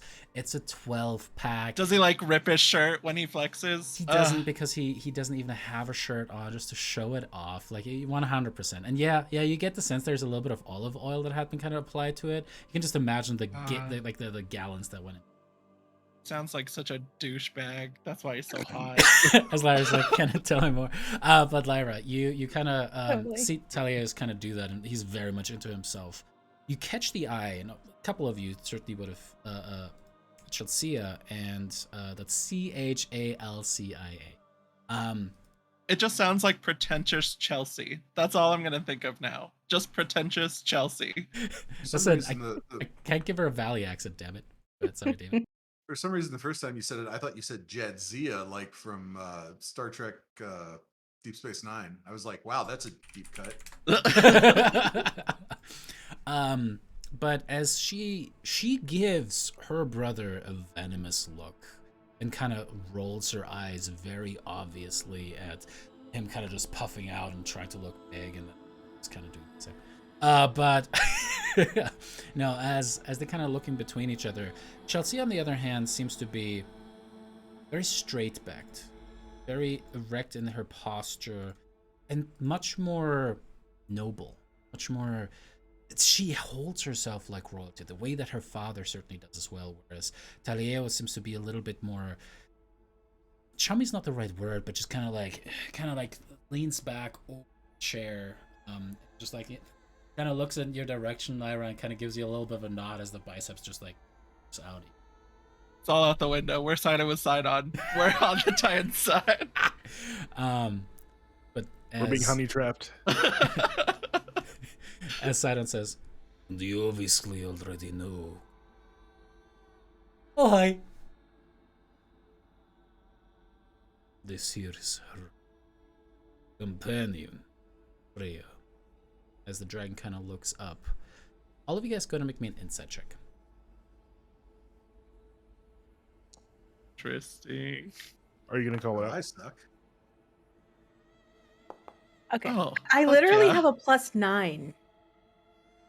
That was And a I still persuasion got a check, not an insight. Oh 12. no, wait, where are you? Oh, it is a +9. God No. damn. See, this is good. It's good. You're just This is getting why I that shouldn't 3 talk. out of the way now. You're getting it I'm out just of the way. saying. Insight has nothing to do with talking. There's so much Because going it- on. I have a +9 and I Yeah, got a 12. I know. Lyra. Don't worry, I got a 23. Lyra, it might be because your blood is flowing even more rapidly. Your heart is Yeah. pumping with excitement. All to my Yeah. brain. Mhm, yeah. As you look at the situation, you've been used to kind of sitting on the outside of things and watching people. Interestingly enough, Estrella and Rhodus notice that the dragon seems to be kind of scared of Sydon. Like if you've ever seen a dog owner who merely might not necessarily Yeah, he abuse beats their his dog, dogs. not Yeah. necessarily that, but it's like definitely like raises their tone a lot to get what they very authoritative style. You get that kind of like almost like a flinch from as he introduces her. And this is, mind you, this is a sentient dragon. These are mortals that are just extremely powerful. Right? That's how you can really think about dragons. But the thing, Lyra, that is more interesting to you is that he's doing those introductions. You look over, and as that flinching happens, you can see Valis, Vitor, you can see, tell that they absolutely just mad about something to do with this relationship. There's something that seems to be deeply irking them. Like they're mad that he's mean to the dragon? That you don't get to see what exactly the cause is, but you do. But you're able to they read don't that. like it. Yeah. Whatever he's doing. That's gonna have to make a mental note. I of course know about all of.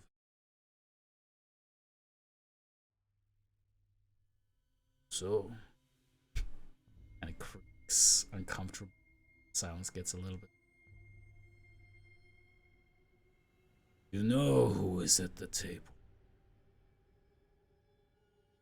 We're here to listen to your proposal. to see what you have to offer us. Keep your cities.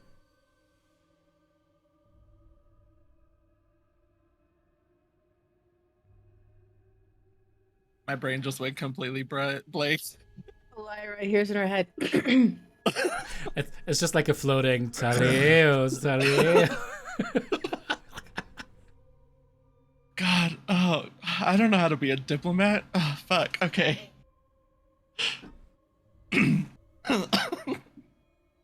I just have a pitcher of water.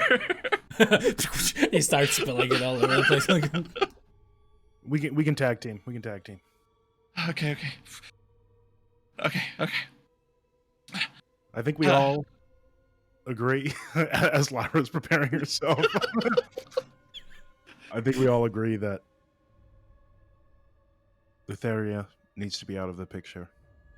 You see, Shalcia seems to kind of flinch and kind of look at you even more suspiciously, and Talios just kind of shoots forward, looks, "How dare you! I told you, father, this is a farce!" See Sydon just raising hands. Sydon. Talios just kind of continues to seethe as he kind of like slinks back a little to the chair, but staring you down. Like you can tell that if nobody was here, he would go and try to snap your neck right this second. And I'm gonna like totally ignore both of them. I just want to make it really clear that I'm only focused on Sydon. Again, I'm not gonna let their reaction phase me. These are my children, as much as they are their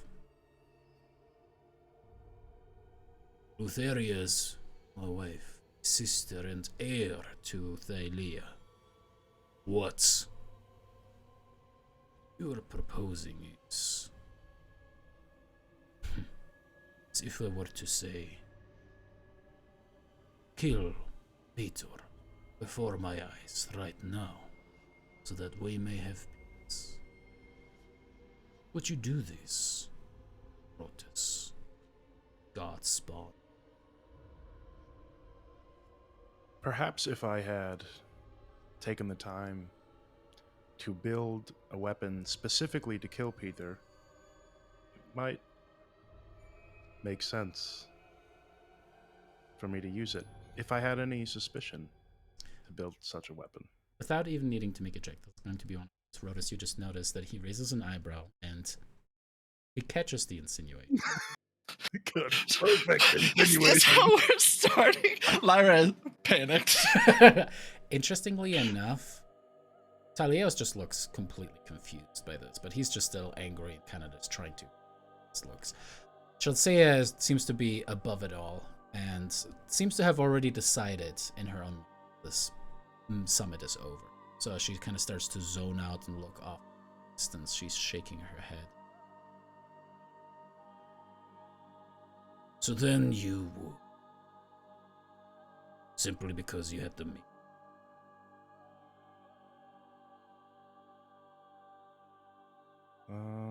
If Peter had gone as mad as it seems Thylea has, Father! Hold your tongue. it is only a matter of time before she turns on all of you. This is ridiculous! This is our mother you're speaking of, Ewan. I told you it's time to remain quiet. This is a negotiation. I am. You are here to listen, to observe, to learn, and stop being the failure that you seem to be. See Thylea just grumble. There's still anger, but it seems to be like a sword now as he kind of like leans forward. It's just stewing in its own. Shalcea seems to almost be self-righteously like chin and looks down. Staying. So, your argument is that with my wife, sister, that I need to offer up my betrothed, the mother of my children, so that you can have peace. What we're asking you to do in regards to your wife is nothing.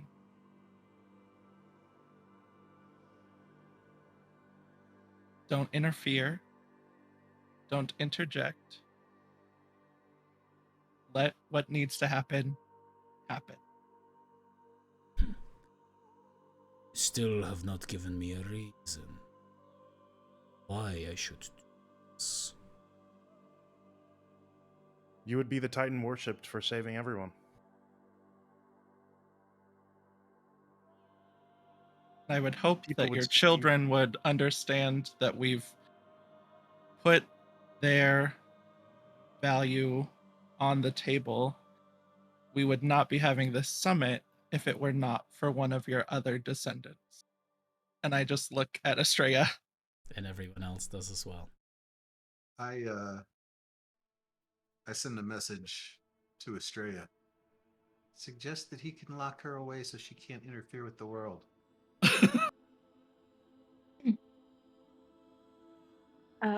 Rotis is right. Oh, I think we are all wanting the same thing. The Titans wish to be good mothers and fathers for the native people of these lands, and the gods wish to be good mothers and fathers to the settlers of these lands. It is the same perspective we all have. And it has been long enough now where everyone who lives here belongs here. I think that most people have no issue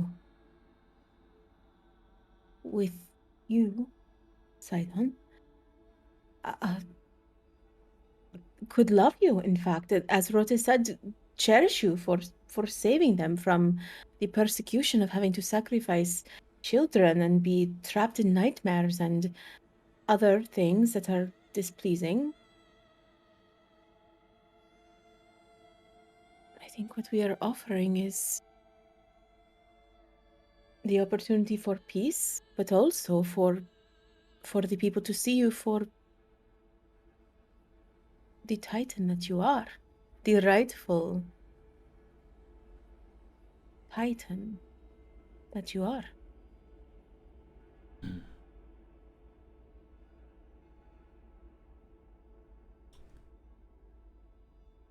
Child, I bear and your mother much love. The same love that a father bears for all his children. All the peoples, natural born peoples of Thylea, are my children. Do not need permission or right. Either. Tell me that I am the Titan that inherited the responsibility of safeguarding Thylea from my parents. What And you're with- trying to do. Kind of looked at you for time, and it seems like Chetsia for the first time is really intently listening, and Thylea is kind of like also looking up. It's commendable.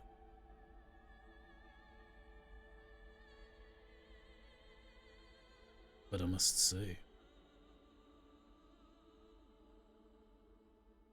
still unsure why I should let these imposters continue to live. These invaders. Why should I not bring suffering and vengeance upon people who displaced my children, out of their who slaughtered my daughters. Why not have vengeance? The rightful vengeance that belongs to all of Thylea. Have you not seen how powerful we are becoming? Would you expect us to just stand by willingly and let you murder the Thyleans that aren't Fae? You must be a little worried that we may win this war. No. Not war. For I have this fought this war. Century. For I am the son of Kentiman, Thylea itself.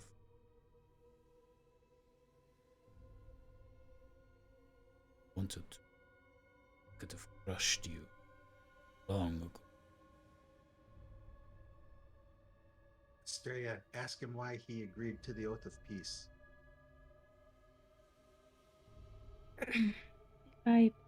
If I may ask you, why did you agree to the oath of peace in the first place? And he kind of shifts in his seat, and you see that the gods do as well at the same time. They give each other a hard look.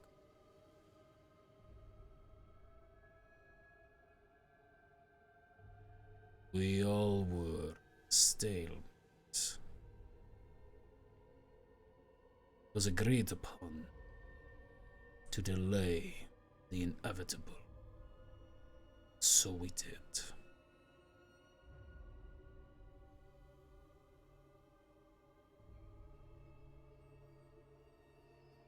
Light of Thylea. I like the name. It shows the hope that my mother had for this land, its people. I too believe that this conflict must come to an end. I will no longer suffer indignation upon my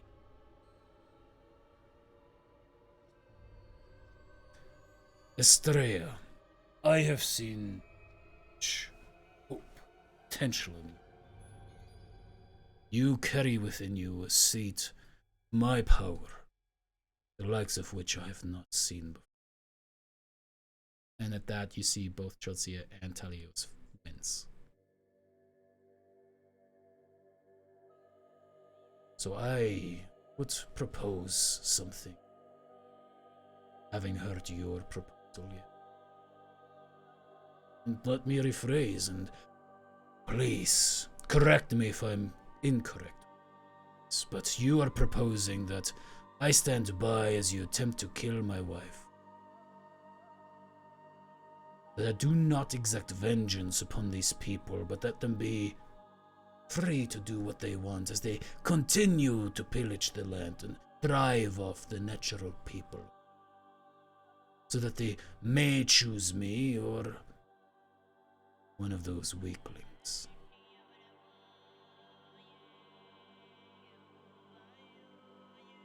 Is that it? This peace between the gods and the Titans would also include peace between the settlers and the native races. We have no intent of forcing them off the land. But that is what they will do. We'll make sure that doesn't happen. How? What power do you have, Lyra, to change a mortal's heart?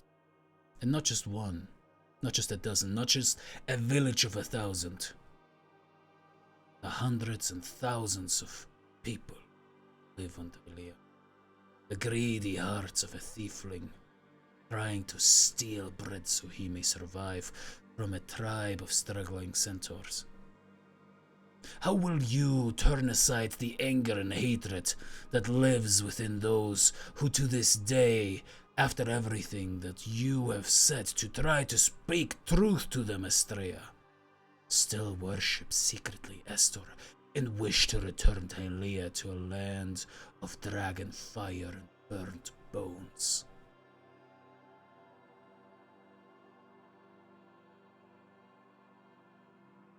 Tell me,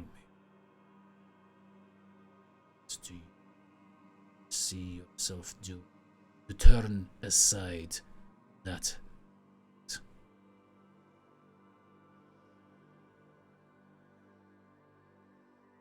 I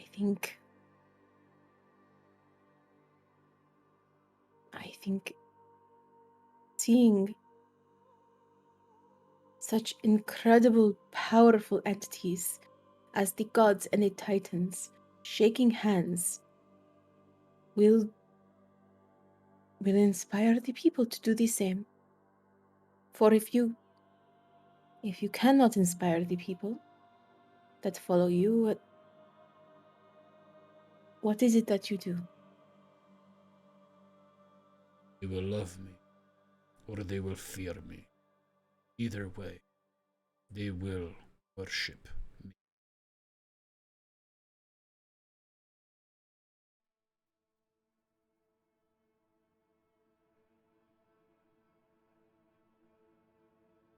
Lord Sydon, if I may, I don't begrudge you the desire for vengeance, but I question the necessity of it. I don't presume to understand the reasons that your great mother sacrificed herself to create this land that we all now inhabit, regardless of how we got here. But she chose to sacrifice herself to give this world life, at least as far as the myths tell us. We're asking you to sacrifice less by far. We're asking you to sacrifice your vengeance, to sacrifice your hatred, to sacrifice only the violence, really. We're asking you to, in much the same way as your mother did, give a chance for life to flourish in these lands and lead by example, and show us how to coexist. There's no need for the Fey folk and the settler races to continue to distrust each other, hate each other, war with each other, steal from each other. It's years of almost habit at this point, centuries of habit that they do this. But you're right, we don't have the power to influence anyone on any great scale. None of us mortals here at this table have that. But you do. And the five do. And if you can come together, we can make this a place for all of us. And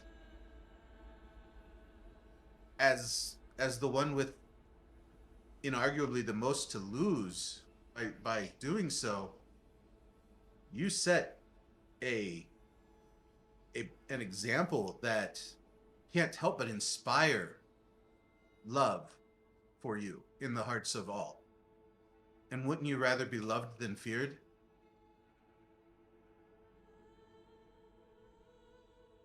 Yanni, you watch the action very closely, and you can tell that the ploy draw on things, inspiration to move is massive. Seems to have struck a Chelsea watch Sydon incredibly intently. Eyes as wide as they have in time. Half open still. Thylea is sulking, still staring down, said Rhodas. Crane is just like, yeah, yeah.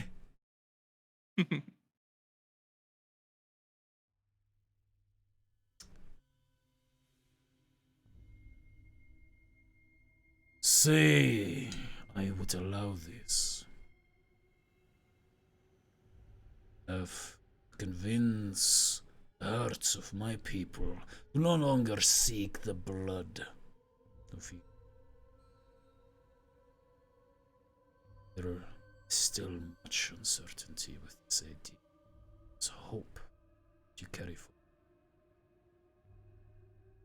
My mother sacrificed herself and gave up everything so that we could have a life on Thylea. She gave life to me, Thylea, and in turn to our children, and ultimately even to you. Presume that I see you as worthy children of my love, protection, to grow your fields strong.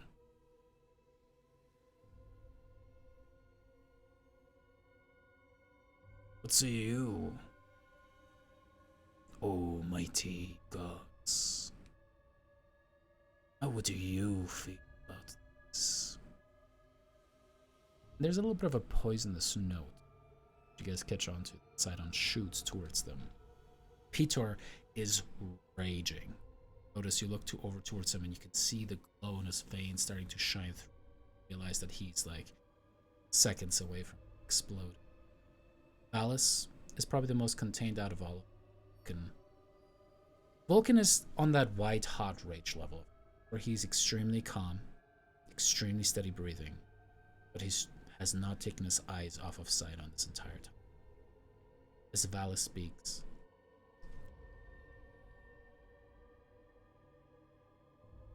we both know that we have lived in a very delicate peace for the last 5 centuries.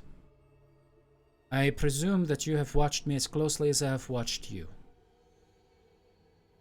I know that you have bred and intermarried the tribes of the steppes, the centaur leaders, so that you would have a great army to strike against Historia. That you took the islands south of the Cerulean and raised a great army. I know that you're preparing for this war for a long time, and so have we. You know that my brother has let himself drop into an endless abyss.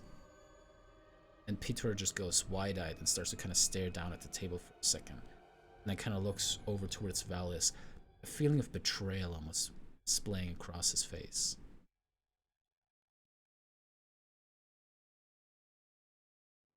He, much like your son, has lava flowing through his veins. You and I, much like my mother and you once, have looked eye to eye and understood that the long game only leads to disaster if we let it.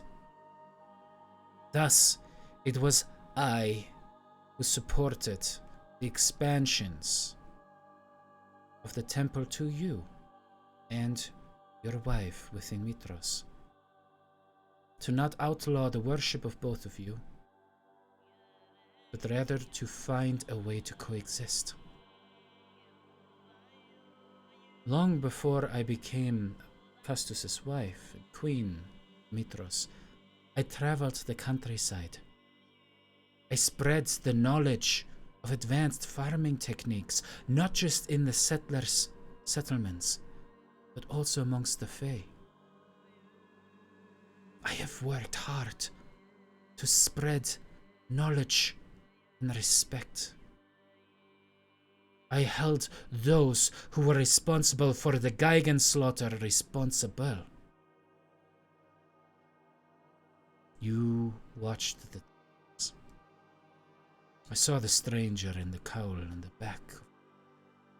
Don't pretend it was not you. I have worked hard towards coexistence, knowing full well that in the end, it will be up to you to maintain this, not shatter it. It is why I have supported the light, why I egged on Estrella. I'm sorry. So that she would feel that she needed to be a more active part in this. We both know what will happen next. So I beg you. And at that, Hitor just gets so mad. You actually see him like gripping to the table, kind of break the frame. I'll give him a firm stare. Yeah, but I'm I sort was of gonna far say away. the same thing. I just stare straight at him. Just like, Like, you better calm down. You guys better get hold stared it at. in. It's like it's full Homelander where the eyes are starting to glow golden. As Honora just puts a shoulder, a hand, puts a shoulder on his, puts a hand on Shoulder checks him. She is a demigod after all, but no, she puts a hand on his shoulder, and with that, he kind of looks at her and seems to just breathe in very deeply over and over again. Takes a chunk of the table, breaks it off, and starts to just Eats it. That's fine. Walking off is better than ruining everything. Valis kind of rolls her eyes, recenters herself. I beg you to not waste what we were able to build in this reprieve that we both agreed to. That Mitros, my mother, sacrificed herself for.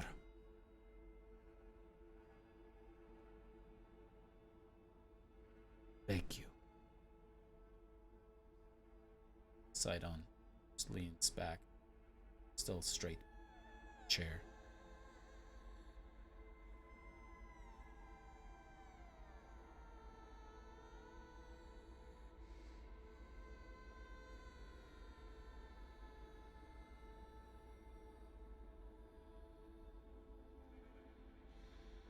You know that many of your kind will not look kindly to either of us.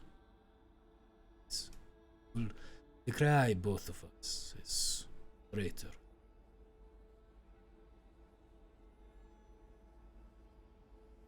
How would you deal with? And he seems to be asking the table.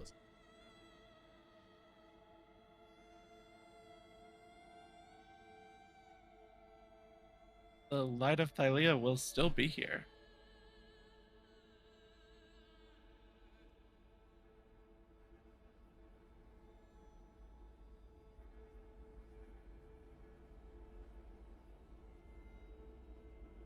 If we plan on treating both the settlers and the Thylean races equally, then we will keep both sides in check. What if we establish a council? King Acastus, Queen Honora, Princess? Queen? Sorry. Peter is Princess. technically the king, but she's like the heir. King Acastus, Princess Honora, leaders from the various Fae tribes, Queen Helen, if we can convince Arisia to participate. Create a council that, I mean, details obviously would have to be worked out carefully, but actively work the leaders of the various factions and tribes and cities and whatever actually work together to find ways to make this work. I can't think of her name for some reason, but probably also So, the Medusa. as you mentioned, Moxena as well. The Queen, the Amazons, is already our. And she's our ally as well.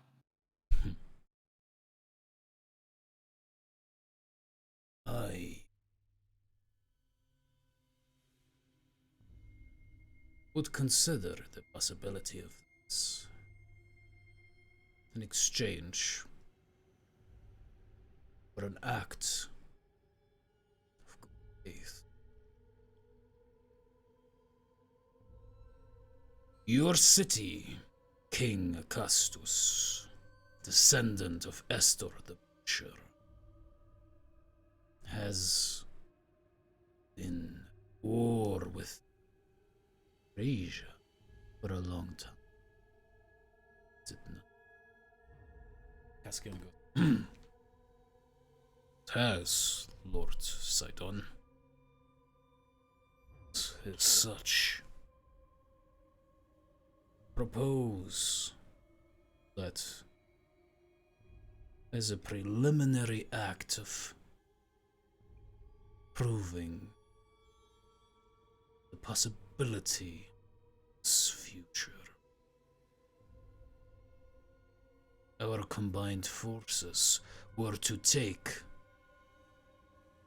Asia and deliver it to the people of Thylea. Our people deserve to once again live the height of civilization that we lived in before your people came. So I challenge you once more. Travel south. Storms will not beleaguer you. Troops only attack regions and spill. Bring the city to its knees and deliver it.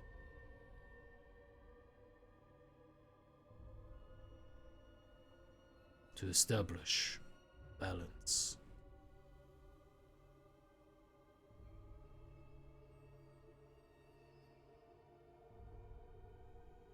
Acastus, if you guys pay attention to him, seems to kind of search for what to say in response to that. Is certainly taken aback, was surprised by the fact that Sydon would go the Arisian route of suggesting attacking the city. Yanni, the paranoid but extremely smart little haggling that you are, you do think to yourself, on the one hand, it makes sense. Arisia is, at this point, kind of a long-standing enemy of Mitros, so Mitros would benefit in the sense that it would have to worry about one less enemy. However, that also would mean sending forces away from Mitros to fight Arisia, which of course would also leave it defenseless comparatively. Then there's of course the consideration of Arisia is a powerhouse. Arguably, its military is better than Astoria's or Mitros. So, with that, there's a good chance that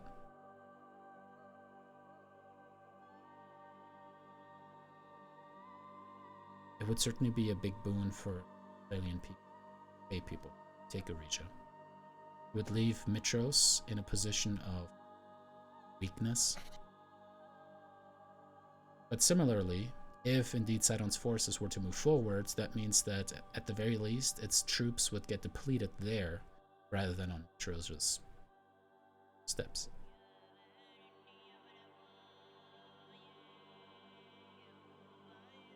Lord Sidon, does Arisia have to be taken by force? Would you be content if we convinced them to hand the city over to you peacefully?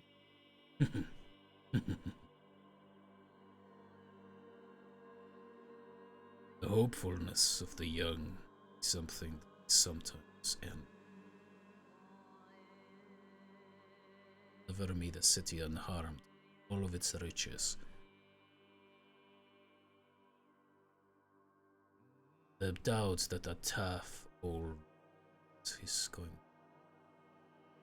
to crack.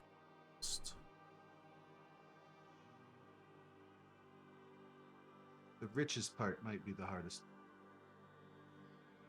The nobles won't want to leave without all the things they've been hoarding. Will not. The riches that were taken from my people, the knowledge that was stolen, the Geigans.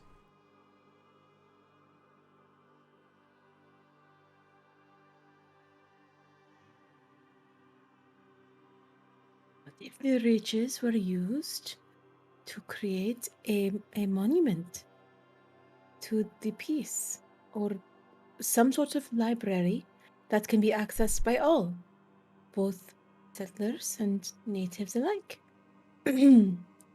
After It's we a sign. take the city, certain.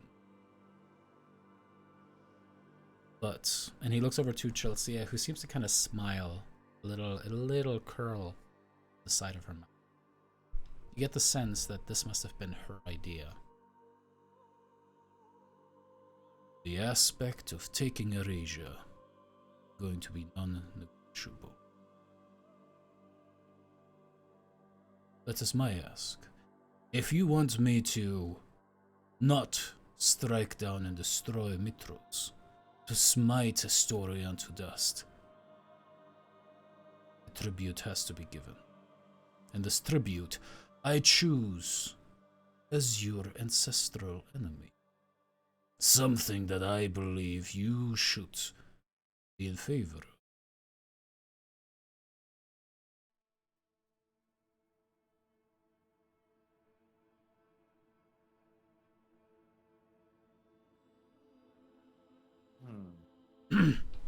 The Cassus clears his throat. You would certainly keep us on the back foot with this. Our troops would be engaged in a war many miles away from where we are. It would be very helpful to you, too. I would be willing to swear that until the end, declaration thereof, campaign against Eurasia, we, my children, troops would leave your city unharmed, unmolested, untouched. Oh yes, Rotus. Oh, sorry.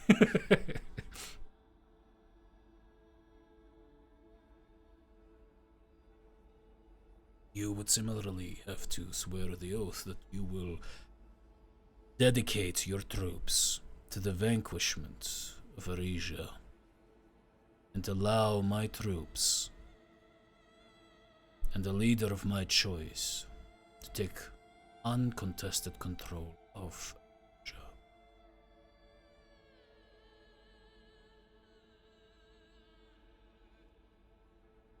And what happens to the people of Aresia? We will implement garrisons and keep the peace. There are some that, despite the decree of this blasphemous city, do still worship us, the true gods. Gives a hard look to the other five. Eurasia prides itself in its secularism, banning the worship of gods, seeing them as sympathizers to Mitros. So, I would like that godless place to be returned to alien worship.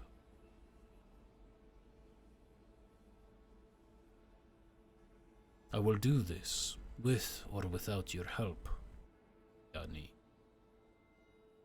Feel attachment to the city of your birth.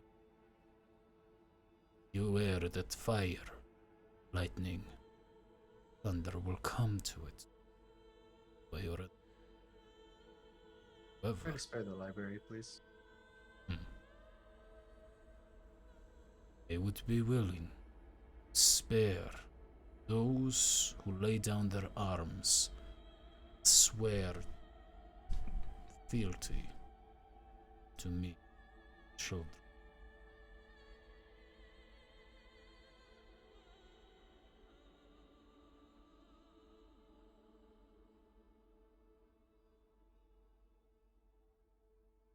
I think, if I may, the whole point of this is not to force anyone into fealty, but to show that the fealty rightly belongs, in my opinion, to you for being the savior of Thylea. I do not think forcing people into subjugation is the path forward. I understand the desire for vengeance, and I agree with you wholeheartedly, but there are two sides, two perspectives, Child, and I appreciate what you're trying to do. Regia will have to be returned to the fold. I respect the piousness of this city, as misplaced as it is. Regia is a place of atheism, of people who place their highest regard to their mortality. They have no guiding star to help them grow, to become more, to safeguard them. And they have struck out against the people of this city. They are the ones who hold the greatest riches, the Geigen conquest. So I say, teach them a lesson. Not all of them will die. And those who would prefer exile can choose this. Go wherever they please. With the understanding that they will have no place, Regia, and my hope, neither will they in Mitros or in Astoria. But, as you have said, I am a reasonable god. Have your freedom in your cities to worship whatever. And he pauses and looks straight at Valis. God wish to.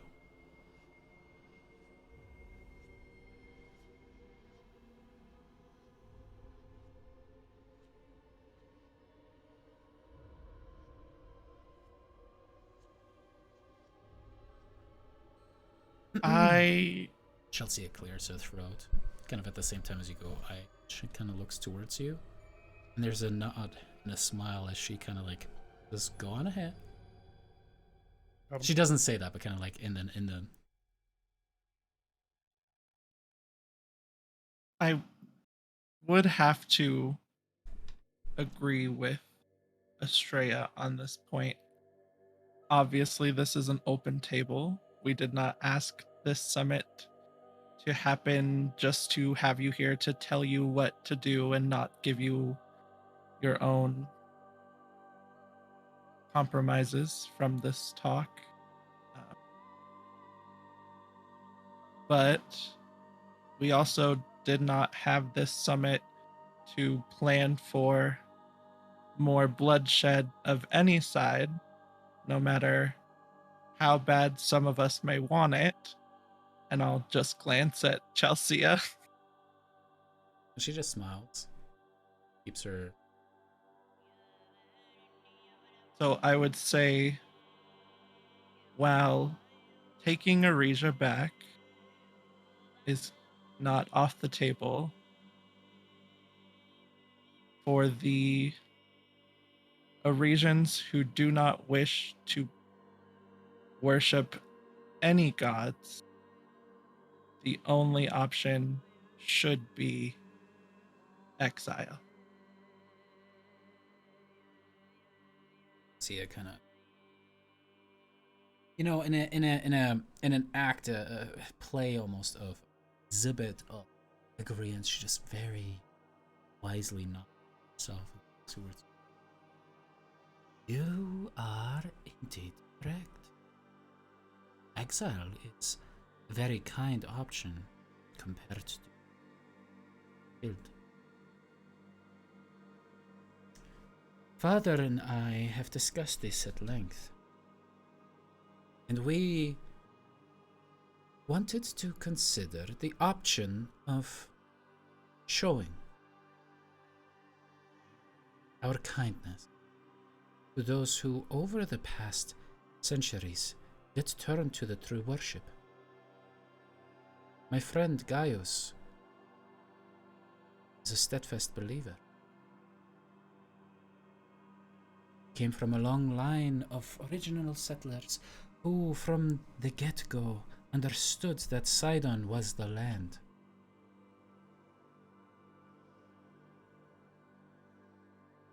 When you killed my dear, dear friend Gaius, my position changed. Believe it or not, my buffoon of a brother, and Thylea kind of shoots her a dirty look that only a brother can shoot a sister. He's one of the best warriors in our entire army. He and I,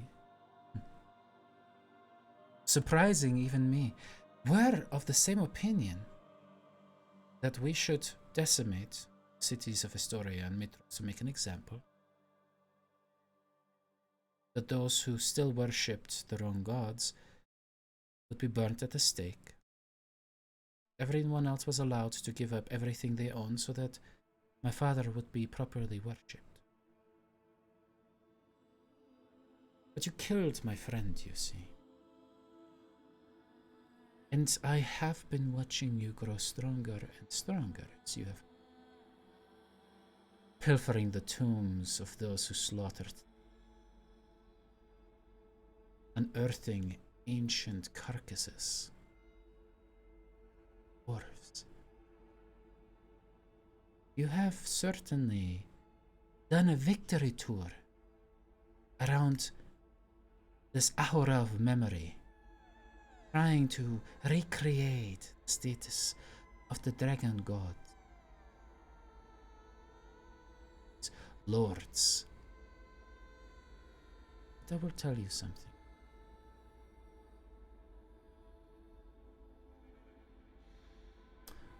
The moment that you killed my friend Gaius was the first time I took you seriously. So, I disagreed with my brother.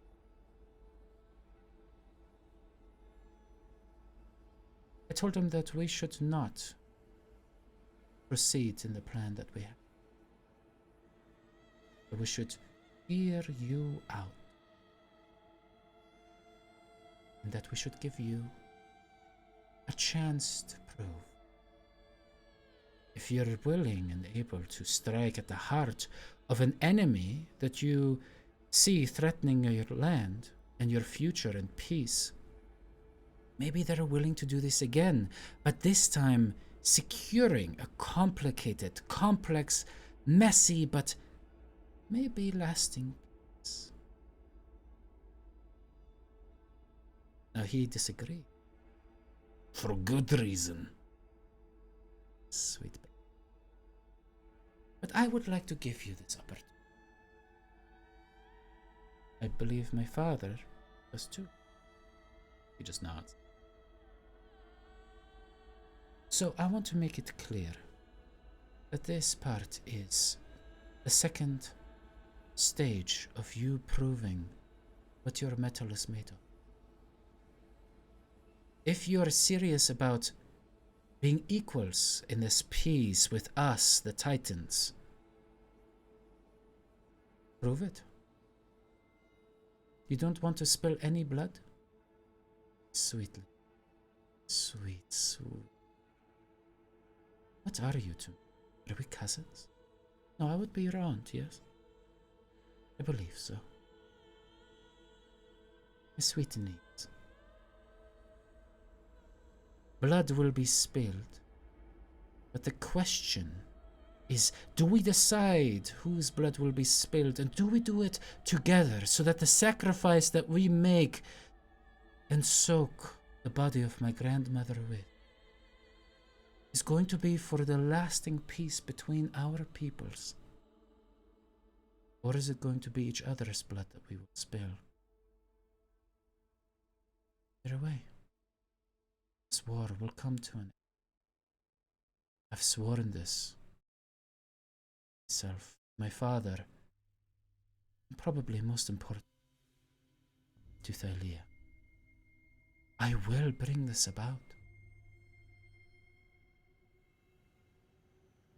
I will let no one stand in the way of this. Thylea has suffered for so long. Don't you think? I'm gonna say to Yanni in his head, interesting, she did not mention her mother. Do you Think have a of the way to same talk to me thing. like that? Hmm? Do you have telepathy of some sort? I have message. Okay. Yeah. We still need to broach that sticky wicket.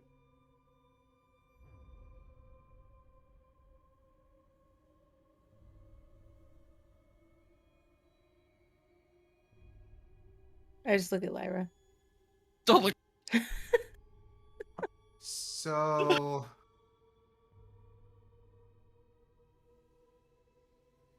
if we agree to this,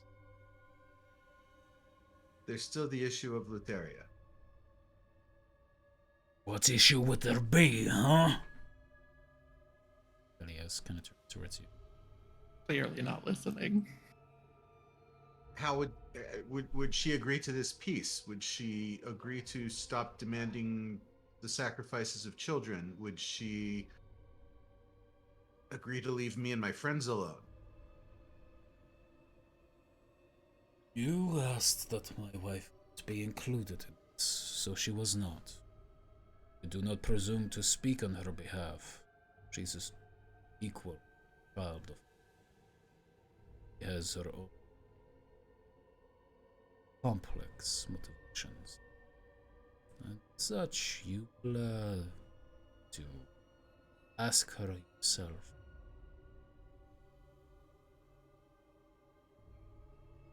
And if she denies us? Suppose you will not see to live next day. And if we fight her? I do not believe. See. Next day. Your daughter prophesied that I would kill her. She did.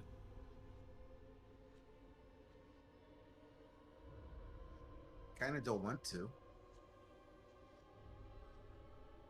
But if it's, I mean, I'm not just going to lay down and die.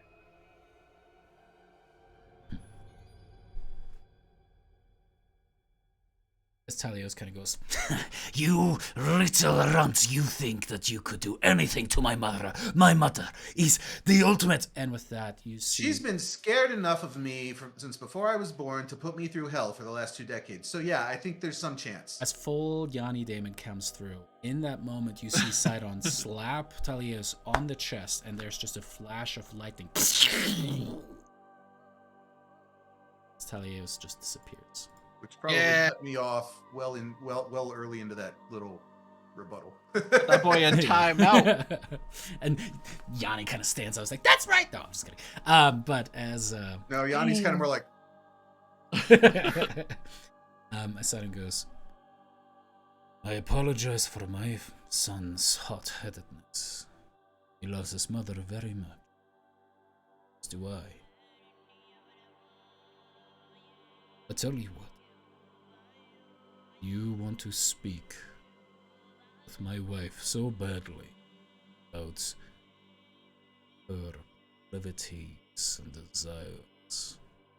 Be my guest. Though I can tell you with certainty that you are going to meet the end of her soul scythe. You will not survive this encounter. I think what my father is trying to say is that if you were to face my mother, die. At least most of you. Probably. So perhaps it would be easier to make a peace. Him.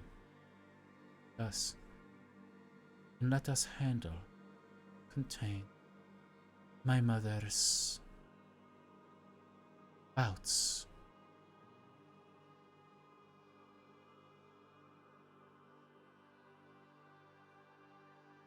So you're willing to intercede on behalf of the peoples of Thylea, both Fae and settlers, to forestall any of Lutheria's, I don't even know what the right word is. Outs I'm of just going to say it, badness? wickedness towards us.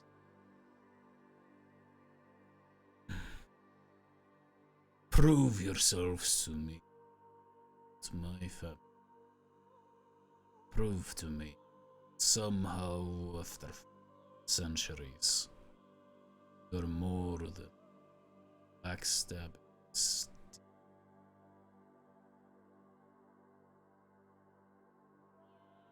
I shall consider it. Yes. Bring me a Rija. Spill your own brew. And I am willing to tamper as well.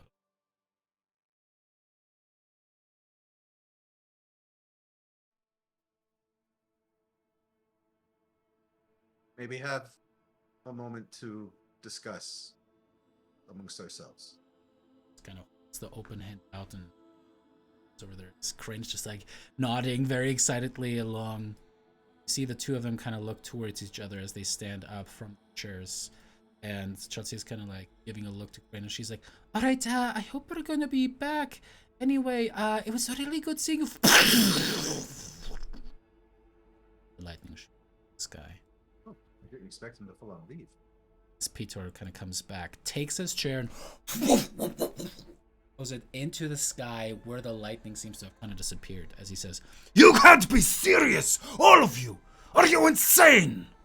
This is the enemy we're talking about. You are supposed to kill him and his insane wife and all of their children, if that's what it takes to bring an end to this. What are you even thinking about? Negotiating with that mass murderer?" I kind of look to Vulcan to see if he's gonna address his son. Vulcan has a little splinter that he picked off of the. It's been just kind of like hanging in his mouth, just like a. Just been kind of chewing it. And his eyes are still up to the sky, side on. It's almost like he listened to the summit, but he didn't participate. He didn't show any outbursts of anger. There's just something deep seated. There's a deep hatred that Vulcan has for Sydon that just runs deeper. We were all largely silent. I mean, Ballas, you eloquently stated your thoughts, but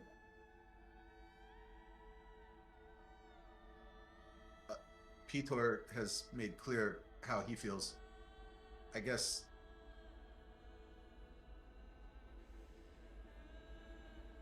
Princess Honora, King Acastus, Ballas, Vulcan, I'd like to hear your thoughts. Vulcan says,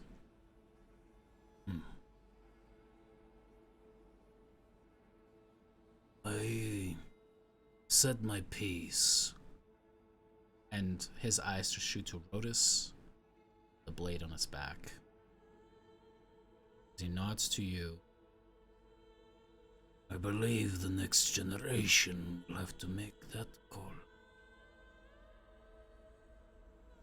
But if it were up to me, I would have Sydon sat on a plate. Alice kind of puts a shoulder response. You must forgive my father.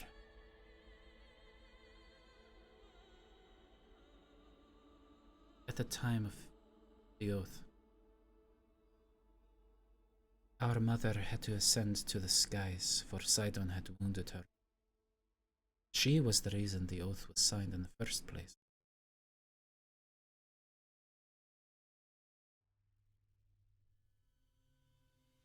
My father has been without our mother centuries because of Sydon.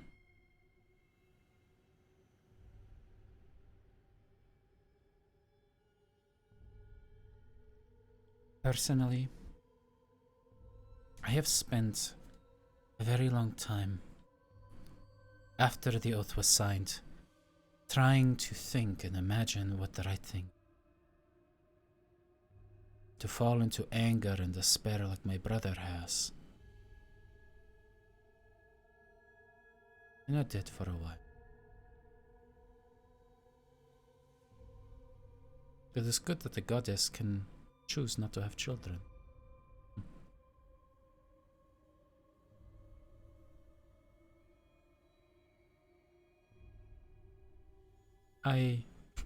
As she says that, by the way, Cassis is just like, kind of like, what?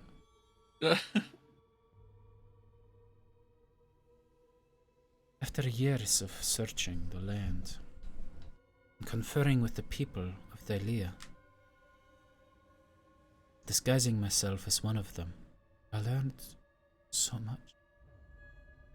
I learned what Luteria had done to your people, Lyra. I learned what my people had done to the nymphs and the slaughter of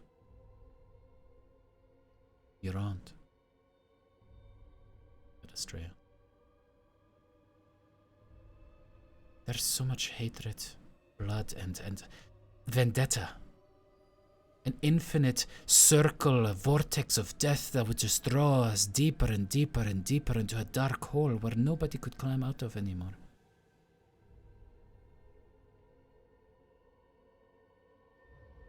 And so, chose to follow my mother's example.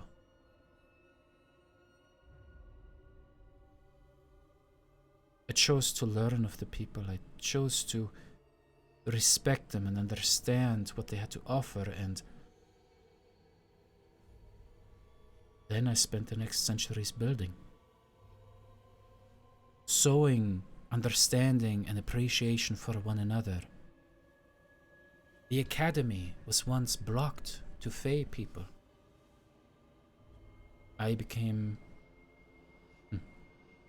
its head academic for a while, under his disguise. Cassis looks absolutely just offended by that.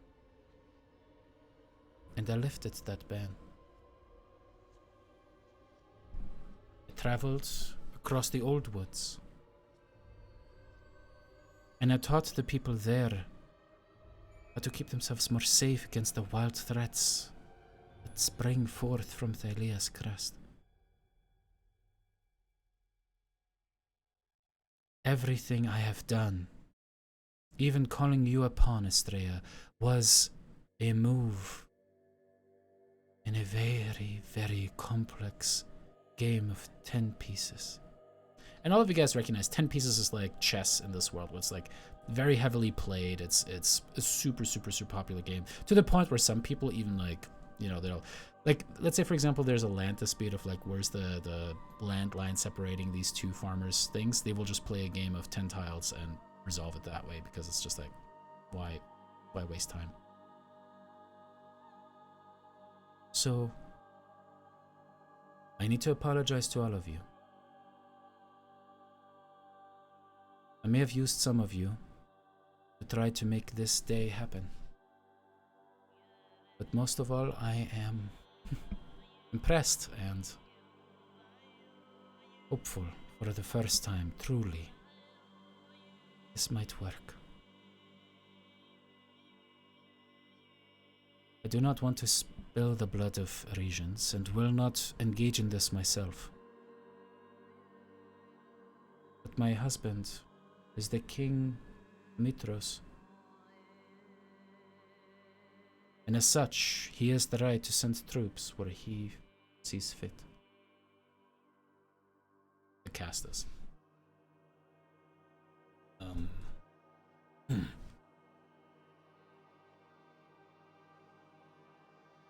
I thought we were going to die today.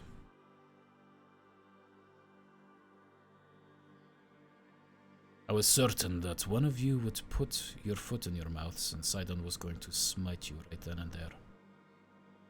The oath of peace might extend between the gods, but they certainly do not extend to us mortals, so I thought I was going to die. When you debased the memory of my forebear, I thought you were doing this to irk me. To try to shame my image, the public.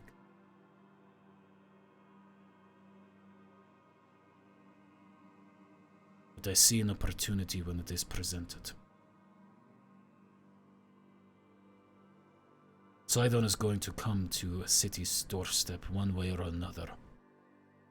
I have seen the reports. Hundreds of ships, thousands of centaur screamers, gates of Historia.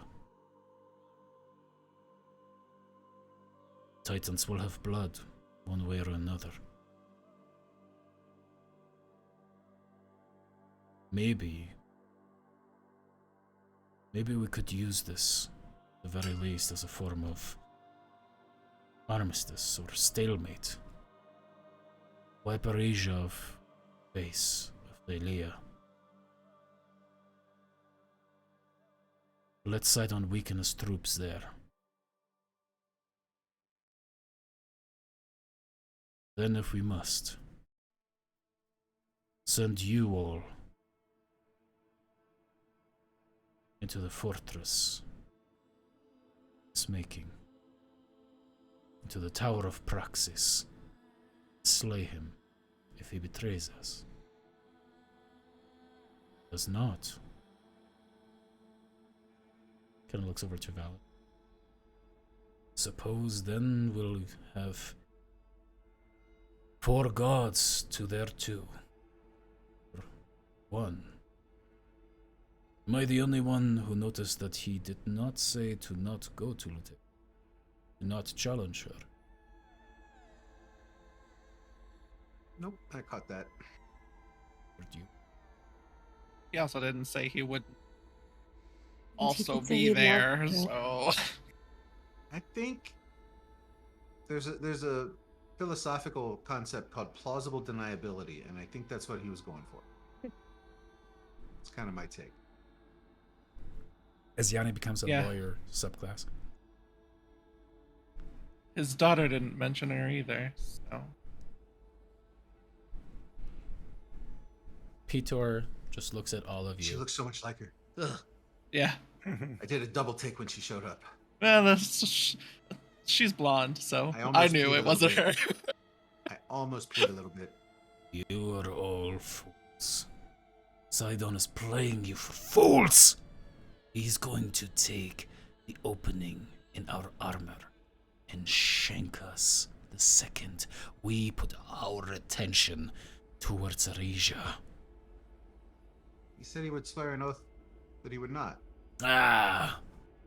Listen, I'm no bard, but I can tell that there is something fishy about this. He will find a way to weasel his way out of it, or some kind of clause inside of it so that he can get around it. Words are always meaningless. All they do is hurt people and make you impotent. Ah, I hate this place! He takes This time, the entire table. And as he kind of throws it up, you can see Valis just extremely quickly jumps up, catch it, and for the first time, you can see Valis just look at Peter with nothing but contempt as she slowly lowers the table back down, brushes the beautiful brown curls back.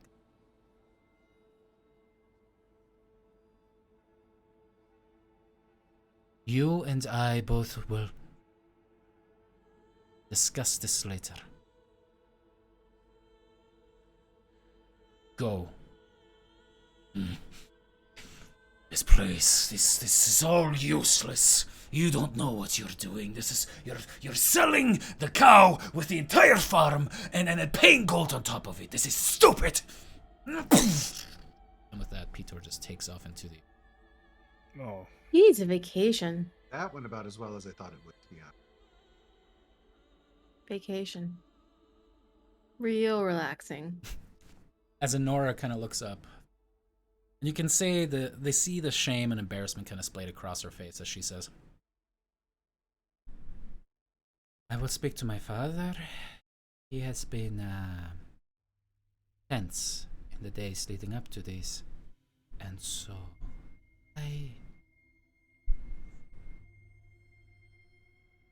I have seen the reports of the Centaur army in our doorstep. I'm not sure Astoria can hold. They have dragons. And Mitros does, and King Acastus, I'm glad that we have been able to speak privately on the matter, sharing the Dragonlords' force between our cities, but after Sydon punished Astoria with the drought, we're just barely starting to recover from this, and it will take a while. Fields, entire harvests have been lost.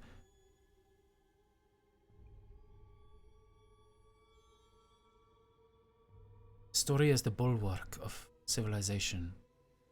It always has been. I am worried what will happen if our bulwark, our shield, will finally break.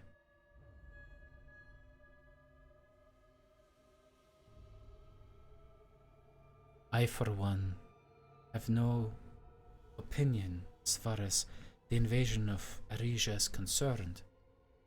I must say, as a representative of Astoria and Astorians, if there is a way to bring fire and damnation to a different doorstep and save my people, I feel I have the duty to be at least partially in favor of that route.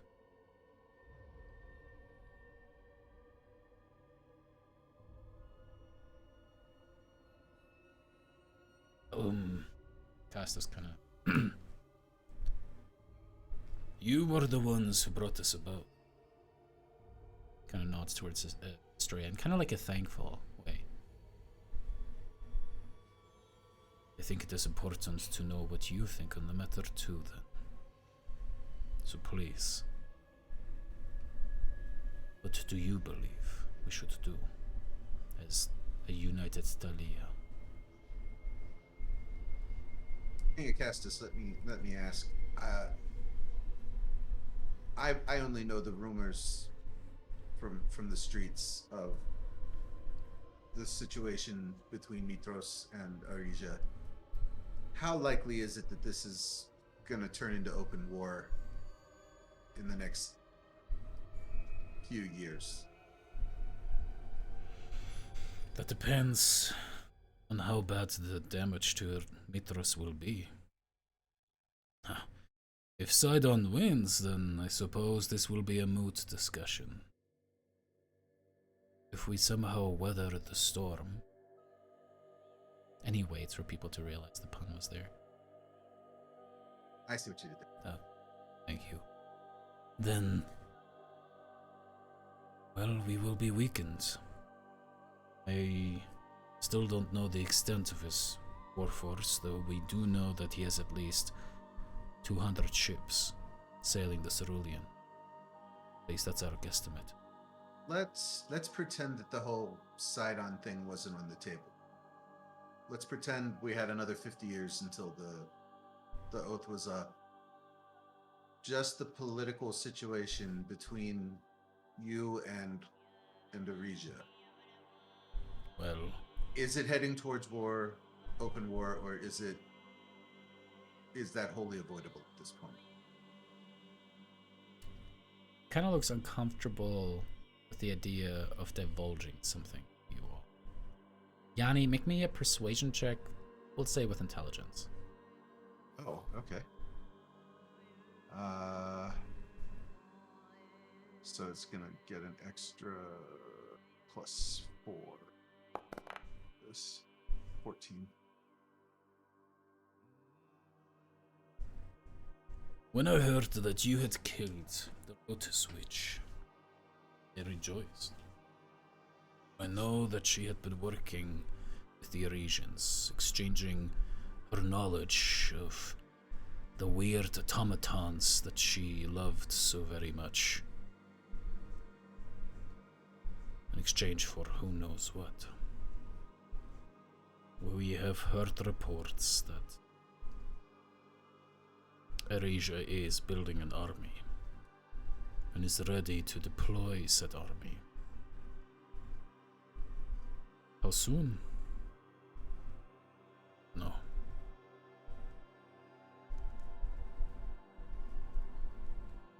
So, war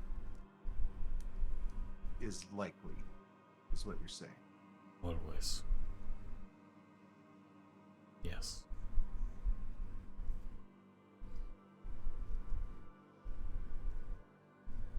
That war is going to most likely happen anyway. But waging it now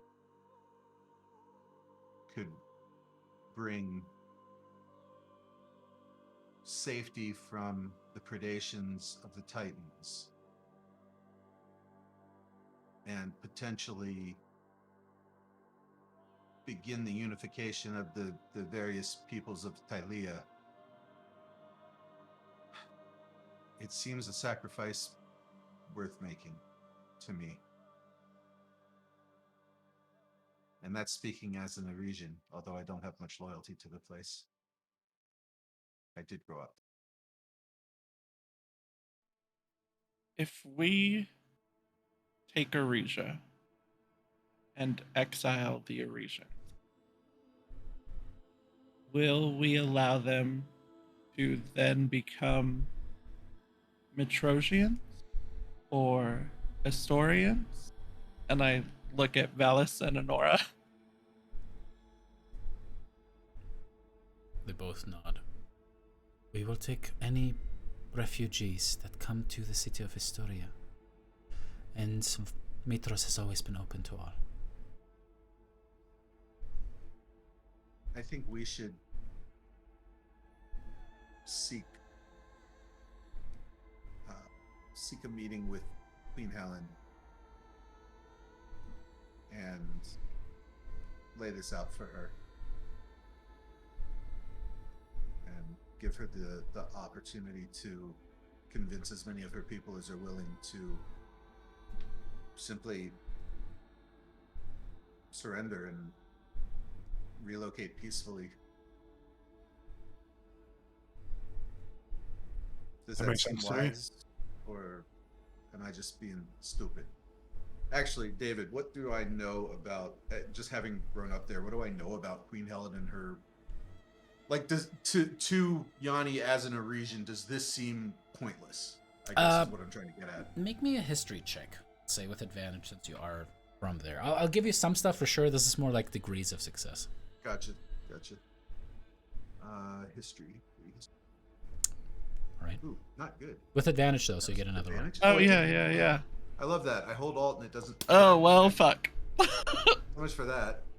All right, some things I against was the Despots decide. too far removed from the the hubbub of nobility Yeah. and the queen. What you do know, what every street urchin, every member in the region knows, is it's a highly militarized society, and hierarchy in there in those terms is equal. Whether you're a noble in a region or not, you can be conscripted and are conscripted. Everyone has to do military service at one point or another, from the highest nobleman all the way down to the lowliest smith's apprentice, right?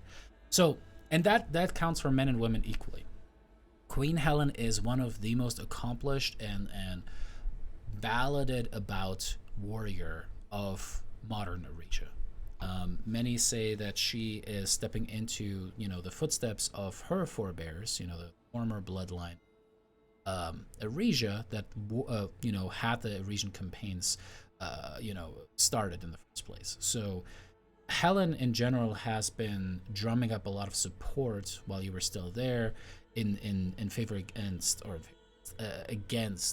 Mitros, against the gods. In fact, she had implemented pretty damn strict anti-worship rules all throughout Eregia. The arguments that you heard again and again, and you can decide. You tell me how your character felt about that. It was almost like a militant atheism of anyone that was seen to worship was put on trial. There's almost like a secular inquisition that would go from door to door to make sure to collect any kind of iconography of the gods, or even wild spirits, like to the point where witches or practitioner of druidic magics and the like were persecuted as well, because they were seen to be only 2 steps away from worshiping Lutheria or Sydon or even Thylea. Even the worship of Thylea itself is suppressed there. Mignani grew up kind of fond of the concepts that Kira was over, just because that was, he could, the only places he could find much joy was with, the occasional song or story or things like that. But he was never super devout in any way, shape, or form. So, Do we know how long okay. they've been fighting, Mitros and Eresia? Like a good 150 plus years off the top of my head. So a while. It's a pretty deep-seated conflict. Do we know what the originating incident was? As far as you know, and the way that these things always go, it was supremacy. It was that disagreements between worship of the gods, and it was the resources of the cerulean in general. And yeah, just So there was no Archduke Franz Ferdinand type of thing. It just sort of bubbled over eventually. yeah. And if you think about that, even that was just a linchpin of the grenade of "I want your shit." Yeah, yeah, yeah. I don't think anybody's going to go to war over the assassination of a person and nothing else. But anyway, Is that another argument for killing Luteria? Kidding.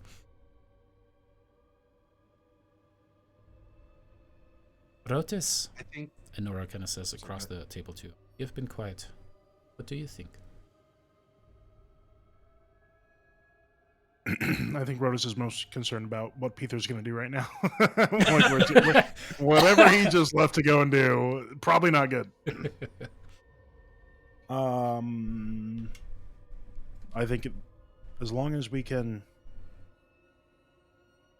give the people of Harija some proper notice, and they understand if Sidon wants to take Arisia, he would have it with our help or without.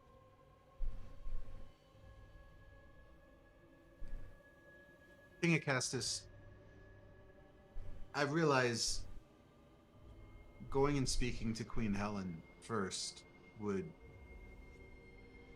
give her an advantage, militarily speaking. I feel like we need to give them an option, but should we?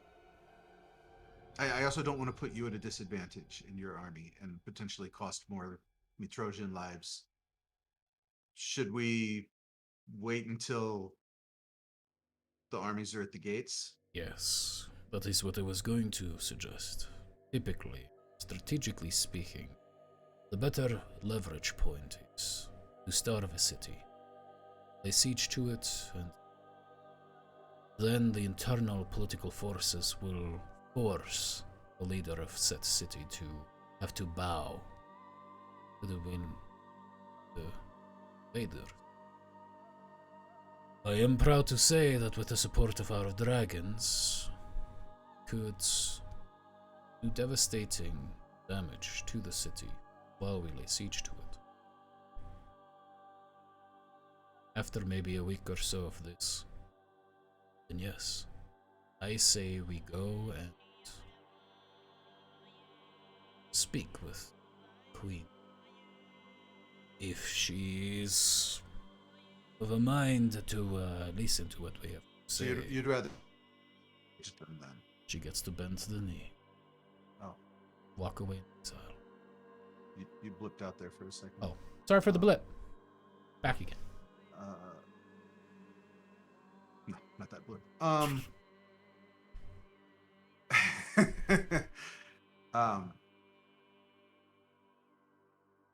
So you would rather engage and give them a little taste and then offer them an out.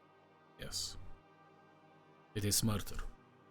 Queen Helen is a formidable force, from what I hear. So I've She heard. has had to strike down a couple of rebellions within the Arisian territories.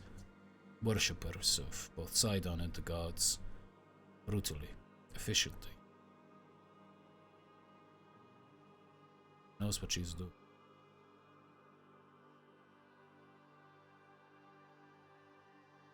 That's what all the stories say. Ballas turns towards you, Estrella. This is your grandfather.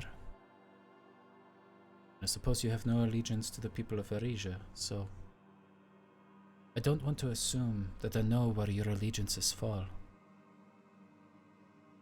But what do you think?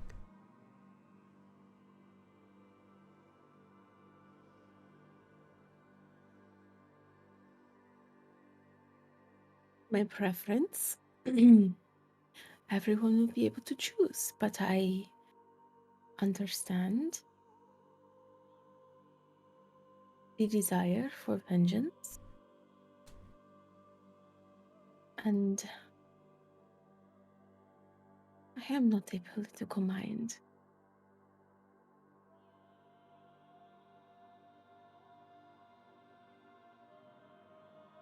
I think Sydon has been more than generous in what he has offered, although I don't pretend to know exactly what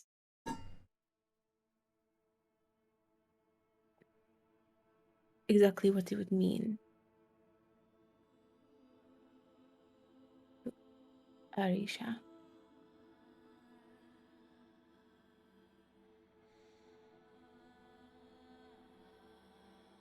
Espressa is about to say, well, I mean, I for one would... As lightning strikes again. This time, it seems to be just Chelsea. Uh-oh. As she steps forward, takes a seat upon the, head of the table there. Straight back again, kind of looks across all of you. So, have you considered our counteroffer? Our truly addition to the mostly reasonable requests that you have made? Or should we part ways with the knowledge that our blades will one day strike each other? I have one other question. If we do this, wage this war on Arisia, can you and or your father convince your mother to not interfere with the five of us directly while we're doing this? I detest lies, more than I even hate betrayal. So I'm going to tell you that I cannot. And neither can my father, frankly speaking. She loves Thylea very much, and as you can tell, he is a little bit of an elector complex there is. Or Oedipus. I always get my stories confused. With that, I will promise you that what we can do, we will, to shield you from her wrath, so that our campaign against Arasia may be successful.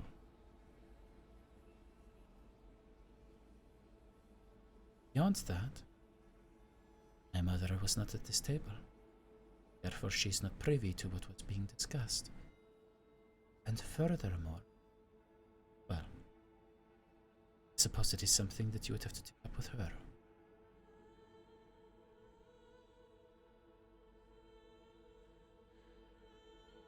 Better than nothing.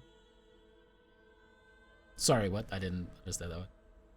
It's better than nothing. Oh, better than nothing. So it appears that you are principally in favor, then. The combined forces of Mitros, Astoria, and the mighty Sydon to vanquish a common foe as a show of good faith on all parties' sides. Yes? I think it is the option, right, of leaving the lands if you cannot comply, or if you stay, you must worship Sidon. Of course. Is that's the okay? And of course, the worship of Sydon shall be continued in Mitros and Astoria, not to be inhibited, but that seems to be mostly the case as it is. And we will give these people time to leave, should they decide they don't want to stay. Indeed. Plenty of time to leave. To get their families and their loved ones away. A reasonable amount of time. Yes.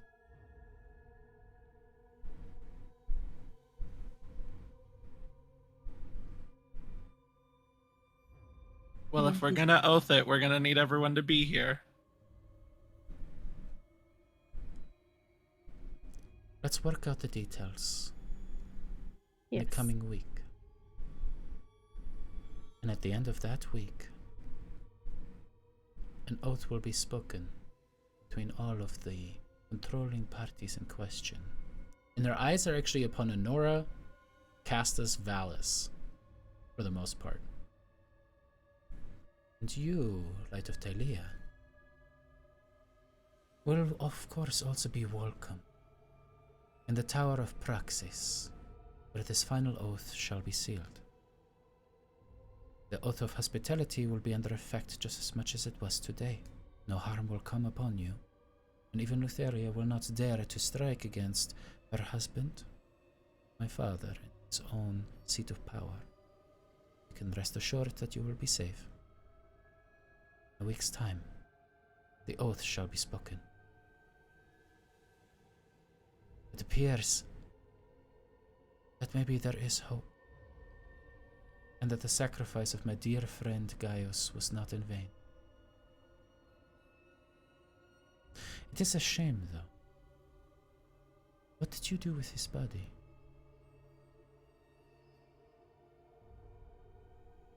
What did we do with his body?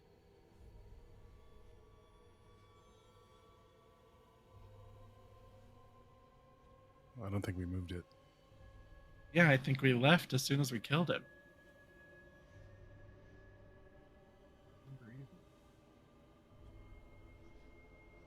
It's been a while. Been a while. Yeah, I mean his Almost, his I think I was weathered dead. that one. his, Almost. his forces were like surrounding us, so as soon Yeah, as we killed him, dipped out. we dipped out. You did not move or remove the body, something that Brissa was in fact sad about. Oh my wait.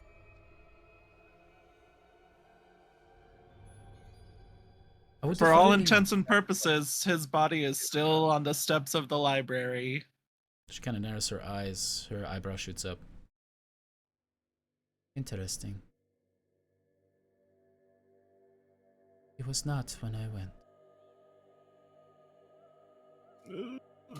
Guess we'll just have to kill him again. And it cocks her head back a little bit. And there's a smile that splays across her face. I do appreciate the confidence you have in yourself. But you've proved it already, so I suppose... Yes, you will.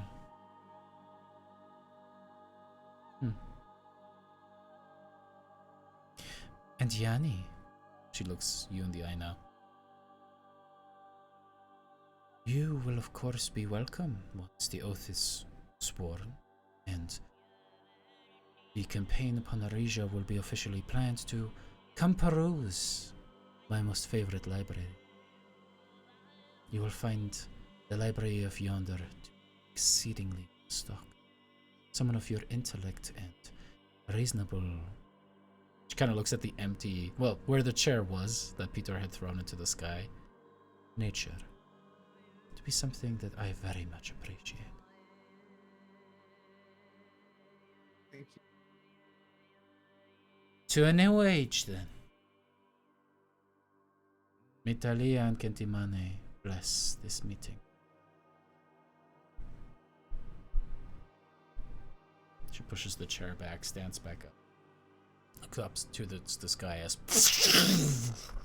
she similarly disappears.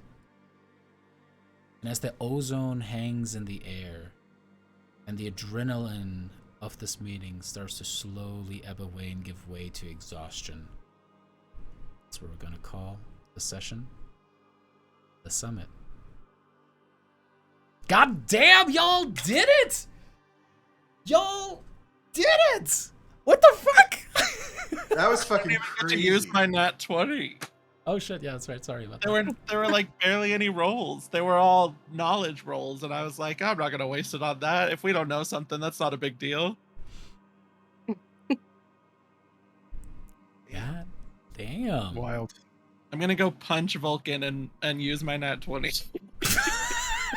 Yeah. Just saying. It He seems punches to you me back. like the gods are the ones that are unreasonable. Well, no, One of the gods. Vulcan and I have a slap fight history. Just kidding. I guess Vulcan and Khal Drogo are both kind of unreasonable. Vulcan at least Copyright. Vulcan's okay. is Petor was willing to I meant Yeah. Petor. I'm sorry. Petor. grin and Yeah. bear it. Yeah, Petor I haven't punched. Well, we did fight Petor, but it was like training fight. Vulcan I just straight up smacked one day.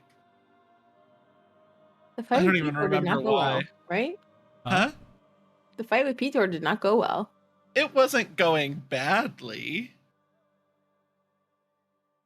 He threw us off a ship to take us out of the fight. That's a coward move. So let's not pretend like it was a bad fight on our end. Listen, that's called a I mean- marshal's control, okay? That's how martial classes get to have any kind of control factor, right? Mhm. There's no such thing as a dirty blow in a fight. Yeah. Do what you gotta I'm do to gonna win. kick him in the dick. That's right. Oh, man. Alrighty, let's see if we can raid some other people, because we haven't done that in a hot second, and we actually have quite a few people, so why don't we How about do Rhoda that? starting off the damn meeting Yeah, with literally. your wife's gotta die, We're bitch. gonna kill your wife. Yeah, talking about right in the dick, Rhoda's just fucking Is that unrolled it BDE? onto No, the that's table. BDE. Rhoda sits back and he goes, your He's wife's like, "We're gotta gonna go." kill Yeah, your I'm wife. not gonna lie. I started reaching for the roll initiative button. Oh, We're gonna kill your no. wife, and we know Oh about the my weapons God, that you that's made Oh, for it. amazing.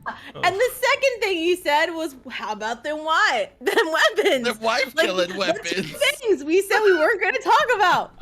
Damn it, Rhoda. Only if she wasn't there. We said we wouldn't talk about them if Lutheria was there. That's fair. But her literal, her literal twin daughter was right son there. was there. but- Those insinuations were so Also, fucking say, beautiful, BT though. So dubs, I no big beautiful. insinuated deal. it. Yeah, I insinuated. But her former high priest is also listening in. Yeah. Forgot to mention that. I'm smarter. Did Rhoda's you is smarter. tell? did you tell any of us that Chandris was in your brain? Not until I now. didn't, but I feel like I would have. You know, I also feel like I would have done like a detect magic situation, but I also didn't do that. So no, listen. Chandris is I'm my cool BFF. with not knowing if Chandris was there. He was definitely there. He was listening in. No, 100% for sure. I mean, you don't know that. I'm just telling you, he was. Yeah. Okay. Yeah. We got it Yeah. right. You guys are awesome. We'll see you guys next week. Same time. That is 7 You should p.m. look Mountain, fine. 9 p.m. Eastern. Oh my God. I'm so excited where this shit is going. Y'all are amazing. Oh my God. We got to redo it now one more time. Hang on. Let me get the thing back Oh, again. no, I'm going to too do late. I'm going to do It's the too late. I'm going to do the lead out. I'm going to do the lead out. You guys are Stop, amazing. They look so cool. Yeah, it does. They rated us a Oh, couple they different look times. awesome. They're really awesome. All right. Anyway, bye y'all. Thank you guys so much for listening. I'm so excited. Is it Tuesday yet? Is that copyrighted? Oh God.